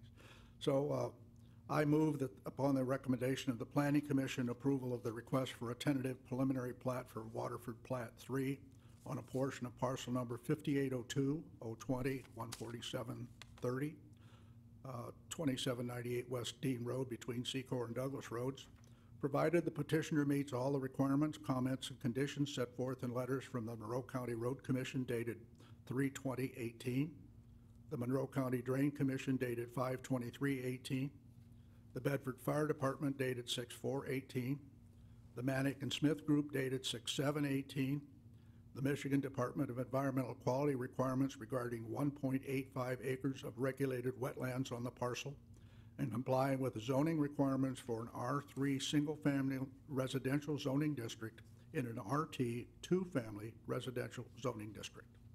Second. Been moved and seconded. Discussion. There being none, would the clerk please call a roll? Mr. Frederick? Aye. Ms. Tinnevery? Aye. Mr. Francis? Aye. Mr. Steiner? Aye. Mr. Clemens? Aye. Hirschberger votes aye. Thank you. Thank you. Next item in new business, 8C, request for approval of a Monroe County Road Commission improvement contract for a single chip seal on Jackman Road from Sumeria to Erie. This is a request to do a single seal on Jackman Road as a result of some farm machinery grooving it in areas that was not interested in being grooved. The insurance company is going to pay $5,198 of the total cost of $19,319. And so the township's portion will be $14,121. The reason that you wouldn't do just a short section where it was destroyed is you would want to be consistent from the intersection to intersection so that the road looks reasonably the same. Is there any discussion with respect to this contract? Mr. Chairman? Sir. The road commission was going to recommend a chip seal of that entire mile anyway, even if it hadn't have been damaged. So the timing is right. And was that on our list of roads to be done? No, it was not. So will, based upon this information, will the $14,000 come out of the general fund reserve? Yes, but there is a mitigating issue. We signed contracts a meeting or two ago for the subdivision, the work that we're gonna do, the crack fill, Yes. and it was like $28,000. Well, the low bidder, I just talked to Barry Bushman today, the low bidder came in at $14,000. So we've saved $14,000 on that group. We're spending it here, so it's a net zero to our budget. Yeah, Which the is actual great bid news. is, I wish I'd the had actual more. bid is $19,000, we only paid $14,000. Correct. Yes, fine. Further discussion? Chair I will have a entertain a question. motion. Yes, ma'am. Do we know that this will be done this year? Not all contracts that are approved of in July can be done this year. Has it been stipulated with the road commission that it will be done this year as Mr. I don't Kreekhoff- have that information. I don't know. Do you know, Mr. Francis? I think it is on the schedule. They were pressing us to get it approved. Well, that's what I heard Mr. Peroni say earlier, that it would be done this year. Okay, I just want to make sure, Yes, I because understand like you. he said, Yeah. the winter will tear up the road even further and possibly cause some more expense, so, Well, clearly, we would not like this to go over the winter, because it would really bust it up. no. So let's assume, I think Mr. Peroni said it would be done this year at the last meeting. Chair will entertain a motion to approve the contract. I'll make a motion. Second? I'll support. Could we stipulate the amount? Yeah, for I the was going to motion? say, we need the amount for And that it be done this year? $19,319. Thank And you. our share is $14,121. Well said. And that'd be done this year? Can you put that in there? And to be done this Absolutely. year, if at all possible. No. Further discussion? Being none, would the clerk please call the roll? Mr. Clemens? Aye. Mr. Francis? Aye. Mr. Steiner? Aye. Ms. Tinnevery? Aye. Hirschberger votes aye. Mr. Frederick? Aye. Request for approval of the Monroe County Road Commission Road Improvement Contract for the Mildred Avenue Special Assessment District. Ms. Hertzberger? The next two contracts, which are Mildred and Springbrook, are the SADs, and the road commission just likes the board to approve the contracts after they're bid out. So these are the two contracts, but again, they are both completely SAD amounts that will be collected. And to answer the question before Ms. Tinberry asked, will they be done this year? No. I don't care if they are. These two will be done this year. That's why I asked the question. Right, I thought because you told these will me. be collected Yeah. this Yes. year, so I they will guess. be done this Yes. year. So I'd like to make a motion that we approve the Mildred Avenue Special Assessment District. Total amount, $178,800. Township cost, $175,200. Second. Discussion? Moved and seconded. Would the clerk please call the roll? Hirschberger votes aye. Ms. Tinnevery? Aye. Mr. Francis? Aye. Mr. Frederick? Aye. Mr. Clemens? Aye. Mr. Steiner? Aye. You're on for the next one. Again, this is Springbrook, 100% SAD will be collected. I'd like to make a motion that we approve the Springbrook Subdivision Special Assessment District. Total cost is $162,200. Township cost $158,600. Again, 100% SAD will be collected from the residents. Second. Moved and seconded. Who seconded? Mr. Clemens. We did. Okay, Oh, Me or I Keith? thought I heard Mr. Rick Clements did. okay. Somebody. Mr. Steiner, go ahead. Yeah. I just put Clemens, so. I'll take it. Hirschberger votes aye. Mr. Clemens? Aye. Mr. Steiner? Aye. Ms. Tinnevery? Aye. Mr. Francis? Aye. Mr. Frederick? Aye. Motion carried. Request for approval to bid out the damaged maintenance garage. Mr. Peroni has provided us with some engineering reports. He has provided us with information from the structural engineer, from the insurance company who has looked at this, and has some specifications. Ms. Hirschberger, I guess this is an insurance claim, Correct. and so would you give us some information, please? We turned this over to our insurance company. They came in and assessed it. They sent out a structural engineer who has prepared this report for us. In their professional opinion, this addition that was damaged should be torn down and rebuilt. So yeah. if the board wants to go on, proceed with that, then we believe bids should be done. We should take bids on it. And then the bid we choose, I have to turn over to the insurance company, and they will write us a check. And the specifications for the work is set forth on the last 3 or 4 pages of this document that was been provided. So these would be the specifications that would be issued for contractors to bid. Correct. Is there any discussion further? Mr. Francis? Just a question. When you talk with the insurance company, this wasn't our fault. We didn't cause it. The delivery caused it. Is that something that the delivery company's insurance should pay? And if ours front-loads it, are they going to go after the other insurance company? Yes, they will. Okay, that's one question. The other one is, I'm just thinking, what are our plans for that building in the future? Do we want to put, this is going to be a high dollar thing, I think.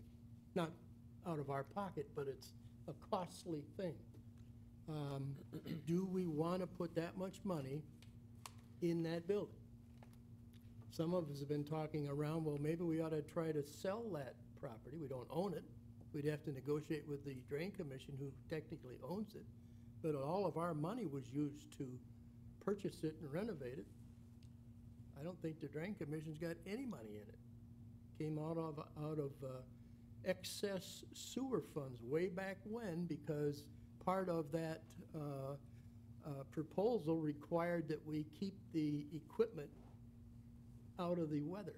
So it had to be under roof. And that's why that building was, in effect, set up and used as that. That's how it justified using our excess sewer monies way back when, like 30, 40 years ago. So, you know, should we talk about what we want to do with that building before we approve this, or send it out for bid and, you know, it'll be a while before it comes back. We can do some thinking on that, but I'm trying to look a little further ahead than next week. Well, my only response to that, and this is my personal response, is I asked the clerk the other day if we have a copy of the lease agreement or anything between us and the Drain Commission, because we have the deed. We know who owns the building. If we have a triple net lease, which means we pay for everything, or do we have some kind of an arrangement with the Drain Commission? It seems to me, before we can make any decisions, if we've got a sweetheart lease, then we should know about that.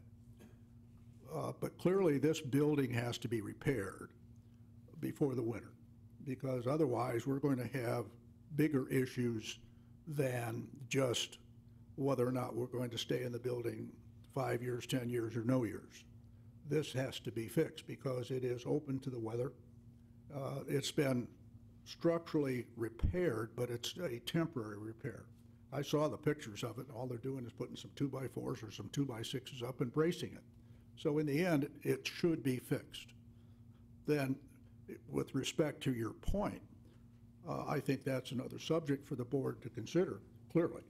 That is, are we going to stay there? Are we going to do something different? I think that's for another day. But clearly, this should be fixed. The insurance company is going to pay for it. To the extent that they pay for it, our claim, if we have any, is subrogated to the whole package. To the extent we have to pay any retention or deductible, that would be part of the claim that goes forward against the delivery company that delivered the mulch. So that's how that normally works, and that's why it's smart for us to just turn it over to our insurance company, let it get done, let it get taken care of. Now, I guess one question I have to ask, when these bids come back, will the insurance company approve something? Because I don't want to be taking the responsibility for the repairs. They told us to choose a contractor, get a bid, and send them that bid. Okay. Further comments? Yes, ma'am. Could someone please explain I've never fixed somebody else's building before, so I'm not understanding why we're fixing the Drain Commission's building. Can I just make I've seen the lease. Oh, you've seen the lease? You have a copy of same? I do. I would like to see that. It is the simplest lease. Triple it? It's simpler than that. It's the simplest lease you have ever seen. Could you speak into the microphone? 'Cause Oh, I I'm can't sorry. hear you down here. I'm sorry. Can you hear me, Nancy? Yes, I can hear you now. Excuse me. It's a very simple lease, but here's what it says. It says that so long as the township has a use for the building, pays the utilities, maintains it, and takes care of it, they get it. They get to use it. I mean, I know it sounds strange, but that's the agreement. How did the deed get in the Drain Commission's Well, the name? deed, the property was owned and bought by the sewer funds, or I don't know what the word excess means in sewer funds, and I know you're saying it right, because that's exactly what's in all the paperwork. But it was paid for by the sewer funds and therefore put in the name of the county, because the sewer was a county. Excuse me, I don't mean to interrupt, but I mean, I have to understand as you go here. Paid for by the sewer funds that were paid by me, 50-year residents and 100-year people that were around since the Yeah. sewer was put in. Yeah. So Bedford residents paid the sewer funds, and then, But the county is the agency for the township to operate the, in those days, the sewer, the sewer, and that's why it was done that way. So if you're sort of getting to the point of whether we would have to buy the building from the county in order to sell the building, I doubt that that would be the case, because as you say, the money was from the township sewer monies that were used for that. so the Drain Commission does not use the building.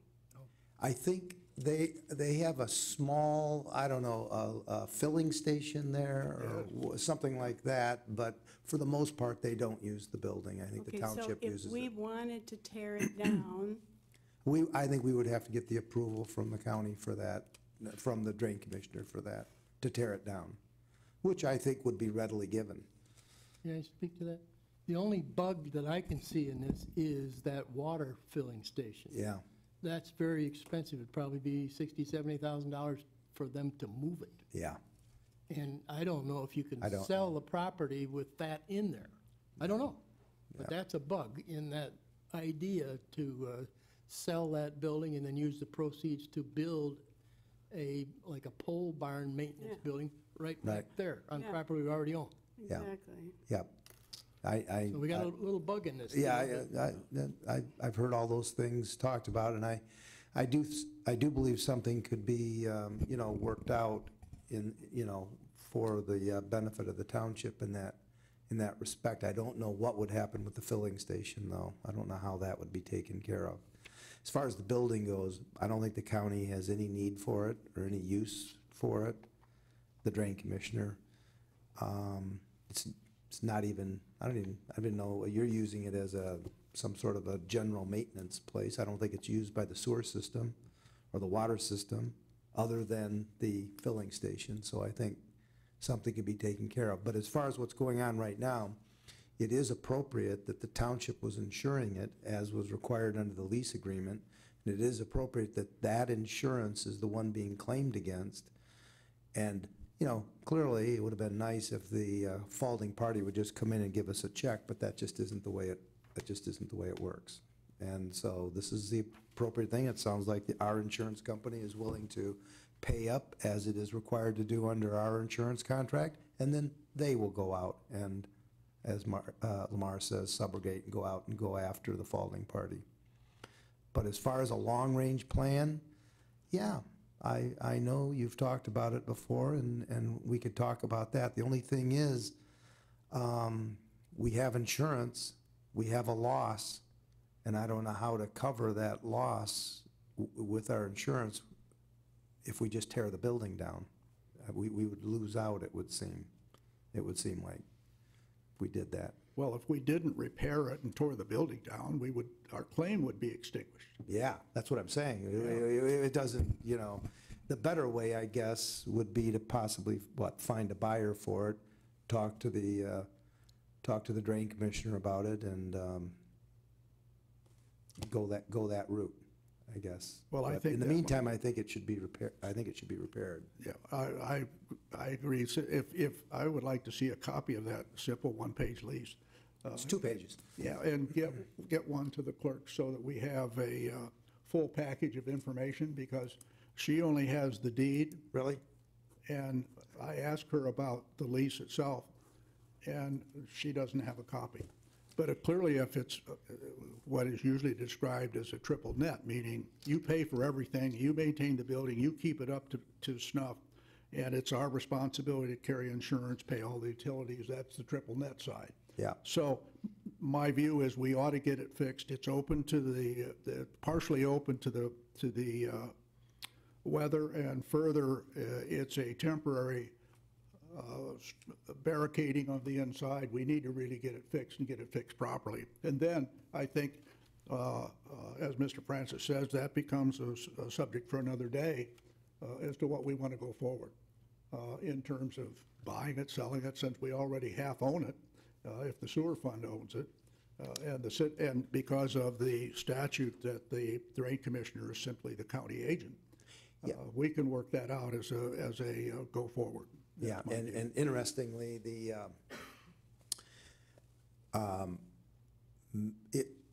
it is very few people understand about that property. Even our assessor thought it was owned by the township and had it listed as a township-owned property. And I guess in a way it is like a township-owned property because of that lease. It's an ongoing, unlimited, forever arrangement. Contingent upon those things. And we did a title search with a title company just to make sure who owned absolute legal title to that property. And they determined that it was the County of Monroe, you know, not even drain commissioner. So, but I'm confident that the drain commissioner, in talking to them when I was trying to locate this lease, I'm confident that they don't have any use for the property or any need for it. So I don't think there would be any issue on that, but it would have to, change title from the county to the township to whoever, or however we would do that, because it is in the county's name right now. Thank you. But the issue before us is, are we going to issue this RFP? And we clearly at the end could say, well, we're not going to do something. Mr. Francis. Who would be responsible to draw up the bid proposal? It's right here. This is the repair. This is the structural design loads. This is the conditional use of repair plan, limitability, structural teal notes. You would bid against this document. But it really doesn't ask for a bid on this thing. Maybe there's a cover letter that goes with Well, it we or have, something. yeah. You clearly can't just say here. You have to, number one, say, in usually giving out insurance claims or any bid process would be, here are the specifications, here's when you have to respond, give us your numbers, and we have a right to reject any and all bids. The standard bid package goes out, and this would be part of it. That being the case, I move that we approve putting this project out for bid. I'll second. Using our standard process. Yes. Can I offer a friendly amendment that Mr. Frederick draw up all that wording and stuff that he just said to apply to the... I like that. Yeah. I like that. Do you accept that, Rick? You get was that in there? serious. Well, I'll I accept don't it. We want got to Trudy make to sure have to Mr. do it. Frederick accepts it. Well, I mean, if the board assigns him to it, but Yeah, and if there's any questions with respect to these specifications, they can come in early and talk about it. Any further discussion? We have a motion and a second. Would the clerk please call the roll? Mr. Francis? Aye. Mr. Steiner? Aye. Ms. Tinneberry? aye. Mr. Clemens? Hertzberger votes aye. Mr. Frederick? Aye. Motion is carried.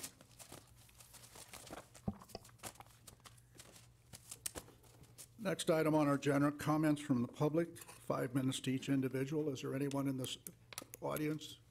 Public comment.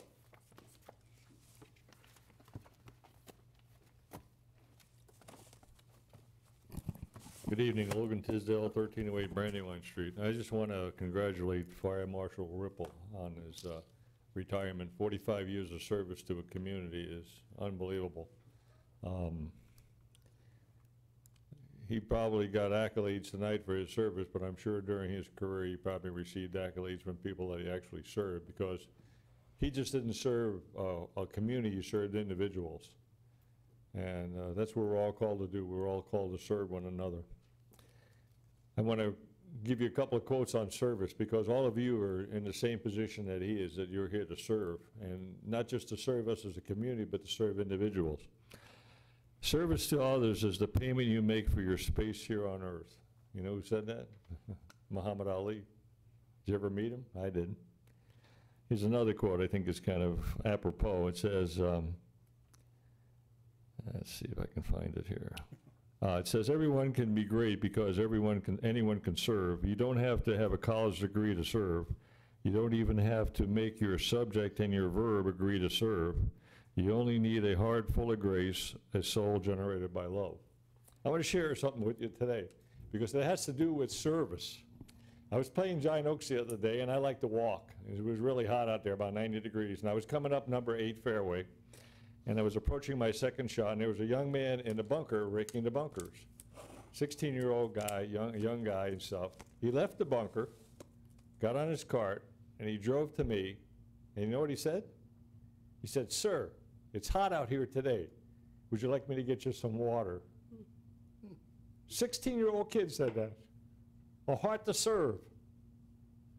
And I thought to myself, you know what? That was more than just an encounter with a 16-year-old. It was actually a spiritual experience. Seriously. It took me back. I actually was almost like floored by it, because here I got a 16-year-old coming up to somebody who is 60 years older than he is, asking me if I wanted some water. And Giant Oaks has water on numerous holes. I mean, when you go out there and you play golf, you know you're going to find water on Giant Oaks. And for him to say that to me, it just took me back. And it really, it ministered to me. As a public servant, as being someone who is a public servant, I realized that touching just one person really makes a big difference, and that we're all called to serve. And then I realized, I said to him this, I said, you know, you did something spiritual there. You just didn't ask me if I needed water. And I found out later on he was a Christian. And I said, you know, you actually served the Lord, because that's who you are serving here. You think, well, I'm just serving the people of Bedford Township. Oh no, that's a lie. You are serving the Lord Jesus Christ. And how do I know that? Because it says it in the Word. It says that if you ask somebody who is thirsty, you give them a drink of water, or if somebody is hungry and you feed them, or they're naked and you clothe them, or they're sick and you visit them, and they're in jail and you visit them, and you take care of them and invite them in when they're strangers, that you're doing it unto the Lord. And I hope that you're reminded here as servants, and when we have this election, I hope that we elect somebody who has that mentality of that 16-year-old, that they're willing to serve without any accolades. He didn't expect anything in return. In fact, I told Carol Simone and Frank Simone Jr. about that. I said, you know what, you've got a real good worker out here.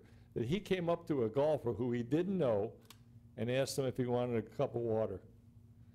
You know what Frank Simone said to me? He said, we didn't tell him he had to do that. He did that on his own. So I just remind you that when you're here working and stuff, that you're serving me as an individual, not just Bedford Township. Just like Chief Whipple went out there and served periodically with people, he served on an individual basis. And I thank him for his service, because he didn't serve just Bedford Township. He served Monroe County, he served the state of Michigan, and he served this country. So I want to thank him personally, even though he's not here today. I want to thank him for his service to us. Thank you. Thank you. Further comments from the public?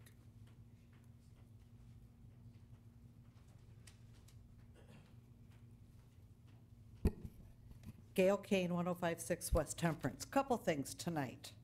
Adopt a Road is this weekend, so please, please be careful of my sponsors. We have 36 groups out there that are picking up stretches of road, 2 and 3 miles each. It's hot, it's sticky, the grass is tall, you know, and people speed throughout the whole entire township. It's not just in the subdivisions. On another note, the compost, it has to be. Either that or there's been a herd of deer hit at Smith and Telegraph. It stinks so bad over there. If you sit for any length of time, which there are lights, and that's fine. I get to go when the light is green. But you can see some sort of a film on the water over there, which is our Indian Creek, goes right into our cleaning station, which is what the concern is with the Drain Commission. with that area being over there. And yes, we need that. You know, you hate to criticize, but it should stink. I don't think the one in Sylvania does. And there are people that live there. That's the primary thing. And that's our welcome to anybody that's coming into our township via Telegraph Road. So someone really does need to check it out. Additionally, historically, that's the old Whitman car dealership for the people outside that don't know what they're talking about with the maintenance garage. And the building is divided. So maybe we could tear down the back and leave the rest of it up. I do know that the Lion's Den for the people, that's the front of this building. And so to me, it's a historic building. We want to save that. I do know that the Lewis Avenue corridor people are trying to manipulate the use of that. There's been talk that they want to make it a restaurant. I know the residents on Whitman Road do not want it as such. So there's going to be some issues with that building. The other thing is that in regards to any of that stuff, I was commented that I don't give full dissertation or full talk. You would limit me to 5 minutes. I do my research, I study, I look into things that I say. I do not make false accusations. I do not spread rumors, as has been implied, both to my face, in the middle of conversations I have with other people. I do my homework. So, but I'm only given 5 minutes here, so I can't do a full page. Now, if we want to reverse it and give the board each 5 minutes and the public can come up and talk till we exhaust the 12 midnight hour, I think there's probably a lot of us that would love to have that advantage. But I always have my homework, so anybody can approach me. You can ask me what I have found, what I know. It is not just personal opinion. I do try to stick to the facts.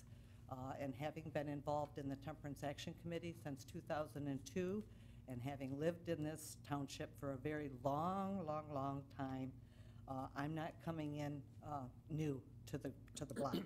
So that's, I just said I have some other things, but since our illustrious leader is not here tonight, I'm going to reserve those for when he's on site. So thank you. Further comments from the public? Further comments from the public? There being none, comments from Township Board members. Ms. Tinbury? I have nothing tonight. I guess my only comment would be when the Mildred people were here, or any special assessment, you know, the surveys show, which I did surveys when I was at the Road Commission, that speeders in subdivisions are your neighbors. So, you know, we just need to be neighborly and say, Ms. So-and-so or Mr. So-and-so, could you please slow down? We can put 25-mile-an-hour signs up there, but if somebody's going to speed, they're not going to pay attention to the sign. But to me, we need to realize that the speeders are our neighbors, and so just have a friendly neighborhood and ask your neighbors to slow down, or their children to slow down. That's it. Thank you. Mr. Clements? Just a quick thank you again to Ron Whipple for his service. I think anybody that's done any amount of time in emergency services can appreciate that is a long haul, a very long haul.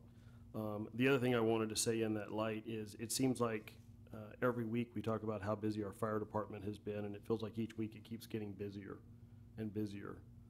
And since we have senior leadership here, I just want to say to all of you, thank you very much. Your work goes very much noticed. Twice in the last week, I have seen your crews not performing necessarily emergency service work, but absolutely engaging the public, and I cannot be more proud of what you're training your people to do. Once was playing with some toys on the toy aisle of Kroger, and once was allowing some kids to look at the apparatus outside of Subway. And to me, that is absolutely the heart of what community service is about, so I thank you for that very much. Thank you. Mr. Steiner? Granted, most of the audience in the building is gone by now, but we still have a public audience out there on camera. I would like to take just a minute here of silence to recognize the Hahn family for the loss that was during the 4th of July holiday week. So if we could just take a minute of silence. Mr. Francis? I'll yield my time to a minute of silence. I'm not done. Oh, you're not done, I'm sorry. So I too want to thank Mr. Whipple for his years of service. That's a long time to serve in a profession, and then, of course, his years of service in Bedford Township. Mrs. Keene mentioned the Adopter Road, and it is very critical because people will be out there along the roadways. And that's basically what I was also referring to about the tragedy that happened just a little over a week ago. So be careful along our roadways. I also heard a comment earlier about Toledo getting more bang for their buck when it comes to their tax dollars. I remember when I lived in Toledo for a very short period and came back to Bedford Township. I doubled the size of my home and basically about doubled the value of my home from what I had in Toledo.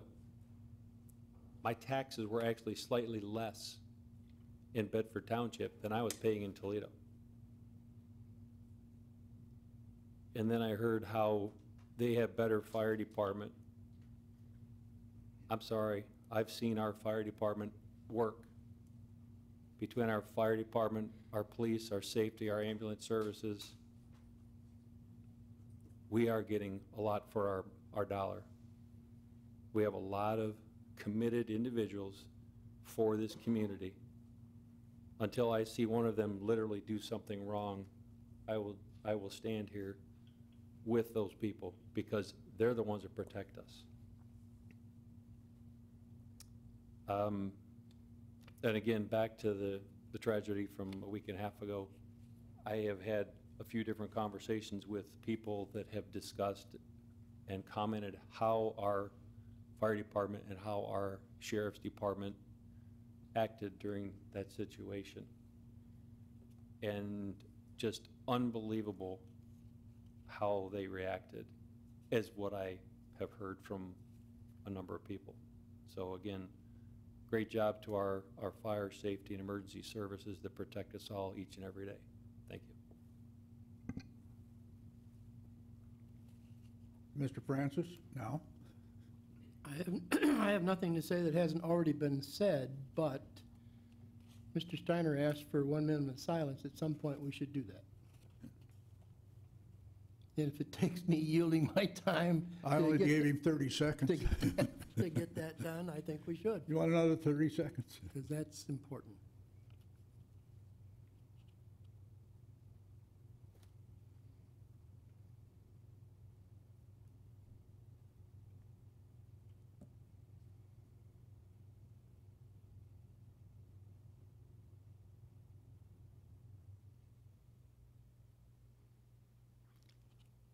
All right, Mr. Francis. Thank you. That's all I have. Okay. Ms. Hirschberger? A couple things. Again, I'd like to congratulate Ron Whipple for all of his long service, but he has turned around and joined my election staff. So now he will be working elections with me, so he can't go far. I too heard the comment about the fire department. I have to say, Bedford Township has the best fire department around, and I will stand by that till the day I die. Back to a question that was asked, the procedure for damage for maintenance building and roads. As far as the roads, I don't know. The township wouldn't take care of that. I'm assuming that would be handled by the road commission.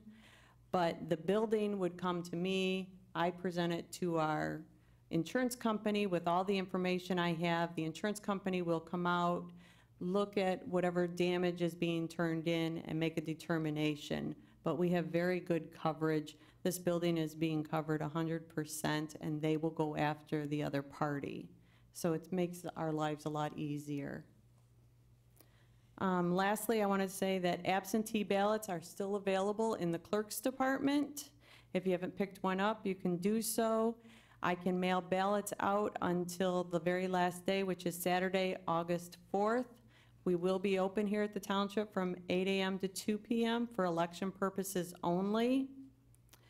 The last day that you can pick up a ballot will be the day before the election, but it must be voted in the township hall.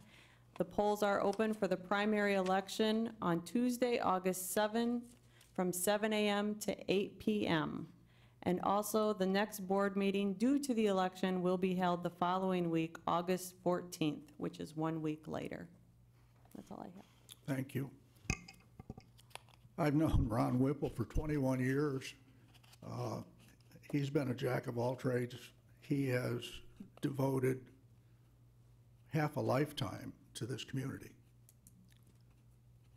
And he's done so with grace, with professionalism, and the interest of the Bedford citizens at his heart. But that's no different than all of the other firefighters that we have. They're here to help us, to save us, and to be part of our heart. We've talked about the Hans, we've talked about other situations in which they deliver the best of the best. We can't ask for anything better. So we constantly thank them for what they do, but often this seems like it's not enough. Keep up the good work, Chief. I was so pleased to see the number of people from Ashland who showed up tonight. Often at these meetings, you get 1 or 2 people, and that's about it. But they filled up the place tonight. That's important. It's important for 2 reasons. Number one, we had 7 people who came up here and had comments. They had issues, they had questions. And I hope we were able to answer them to the best of our knowledge and to the best of the information we had today. But having them show up and show their concern and their interest and their desire to address this board is really important. That's what democracy is all about. I have nothing further other than be careful of the people who are on the adopter road. They need a lot of room. Give them some room. They're wearing vests. They're carrying, what is it, pink? Red bags. You can see them all over the place. So give them room. They're doing a great service to the community. I think all of us, as we drive up and down the road, are discouraged by the way some people trash our township, particularly the number of bags that end up alongside the road. My goodness, you'd say, what the heck is this? But I saw some kids the other day drive down the road and throw out 4 bags of stuff from, I don't know, Wendy's, McDonald's, whatever, just whoop, out the door, kept right on going. That's a family issue that they've not been taught correctly, but that's neither here nor there. I have no further comments or anything else for the good of the body. There being none, we stand adjourned.